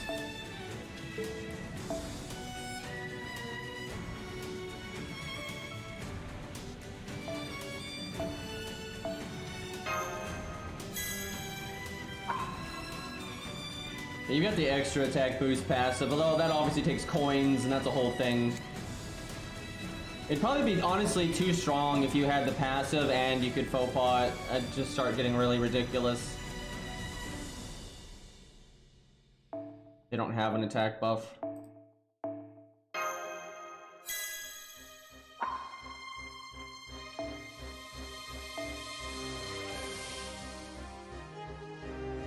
Quick card is the least important. I might never click it. Do that in case I have NP troubles early on.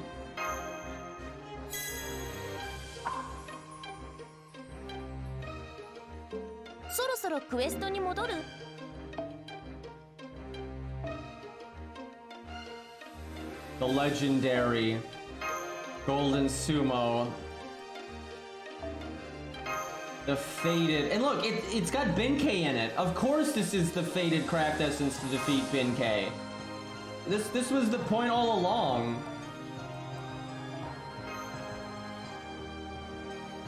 It'd be really funny to use Kentoki here. Use Kentoki, like either one of them, and give him Golden Sumo. And it's like so thematic, it's ridiculous. Maybe we get lucky and don't need this. Like, the burst damage is certainly nice from the other options. The heal's nice. Like, just don't get, you know, debuffed at a bad time, guys. Alright, we'll do that, though.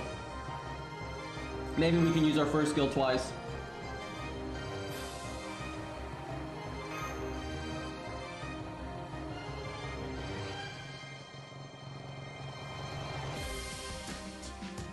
Actually, the command code UI is still pretty much the worst thing ever in the game. Like, it's not quite as bad, but I really can't think of anything else in FGO that's that bad, so it's still the worst. The team order's the same again. I wonder if it's just bugged because there's no back row units, but I don't know. I'm pretty sure I've seen it shuffle before, but maybe it's different in the actual story. I don't know. Well, good thing I did that command code, because we did indeed get a shitty opening hand.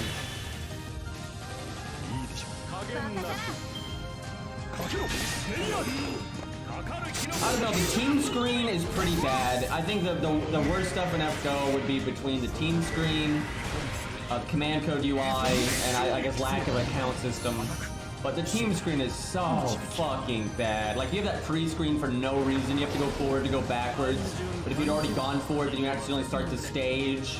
and you can't upgrade your skills or any of that. You have to back out and go through the story segment again, and then change the thing you wanted to do, and then go through the story segment again, and then like it's like what the fuck, dude? Like it's so bad.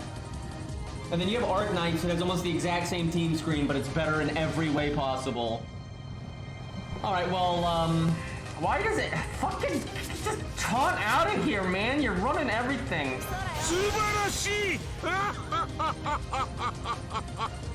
Hey, Ghost. Yeah, the event's fun. It's not like my favorite event, but it's way better than the average, so I'll still take it. Do I art card? No, we'll Buster Chain.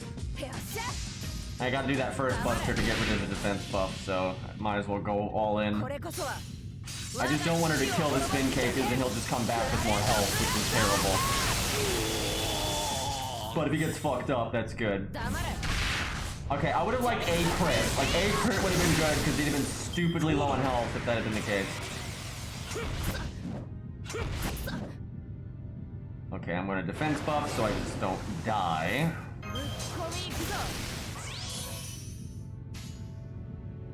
Can I get away with Buster Art? I think I can get away with that. Well, Benkei's hit count really isn't that great.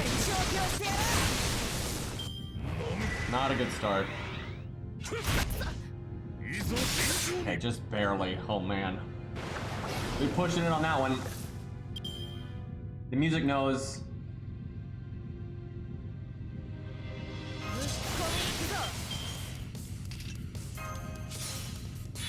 I guess I go ahead and invulnerability. We're one turn off our Buster up, man. But we can't wait. We need 2 of them to die here. Uh-oh. I'm not sure that's enough. Although the NP might kill the front one, actually. Damn it, I should have done Buster, NP. That would have killed both.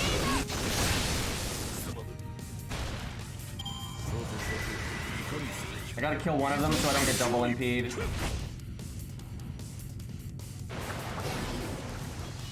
I guess I make stars here. Thankfully, he'll attack less because he NPs once.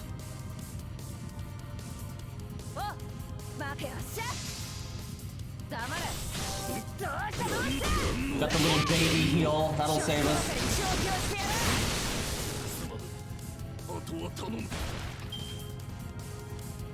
Benkei, no Buster cards. No Buster cards. Put the Buster cards away and put the crits away. Hey, we guarded. Wait. Poison? Did they actually changed his NP? It's supposed to be Curse, but I guess because of Babylonia shit, it's poison. That's so strange that they changed that. They could have so easily just not got bothered. Alright, we got it. That was super close though. That was actually kind of fun. Might make that a video on my main account just because it's something to do. Kind of cool. It is a cool detail. I'm surprised he bothered. Because no one would have like, thought any different of it if it was just Curse. That was pretty rough. He doesn't have a class there.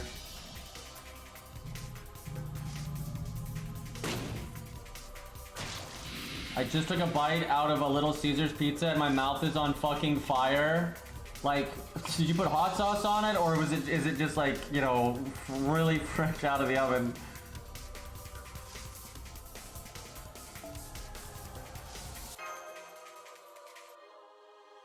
That is the Samsung Dex, excuse me.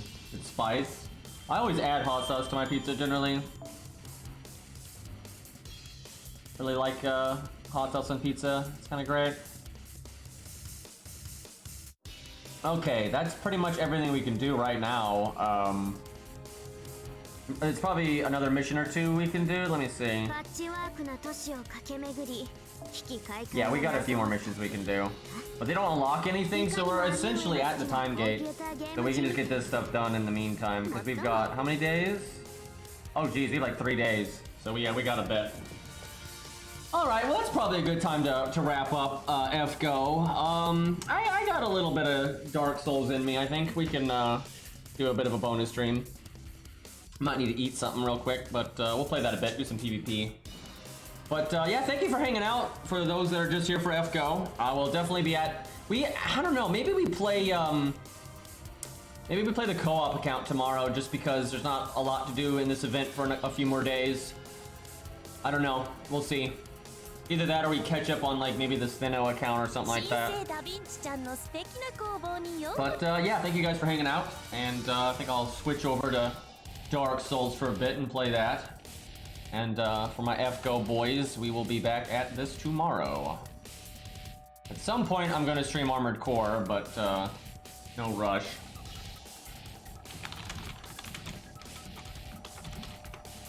Gotta change the stream title and all that nonsense.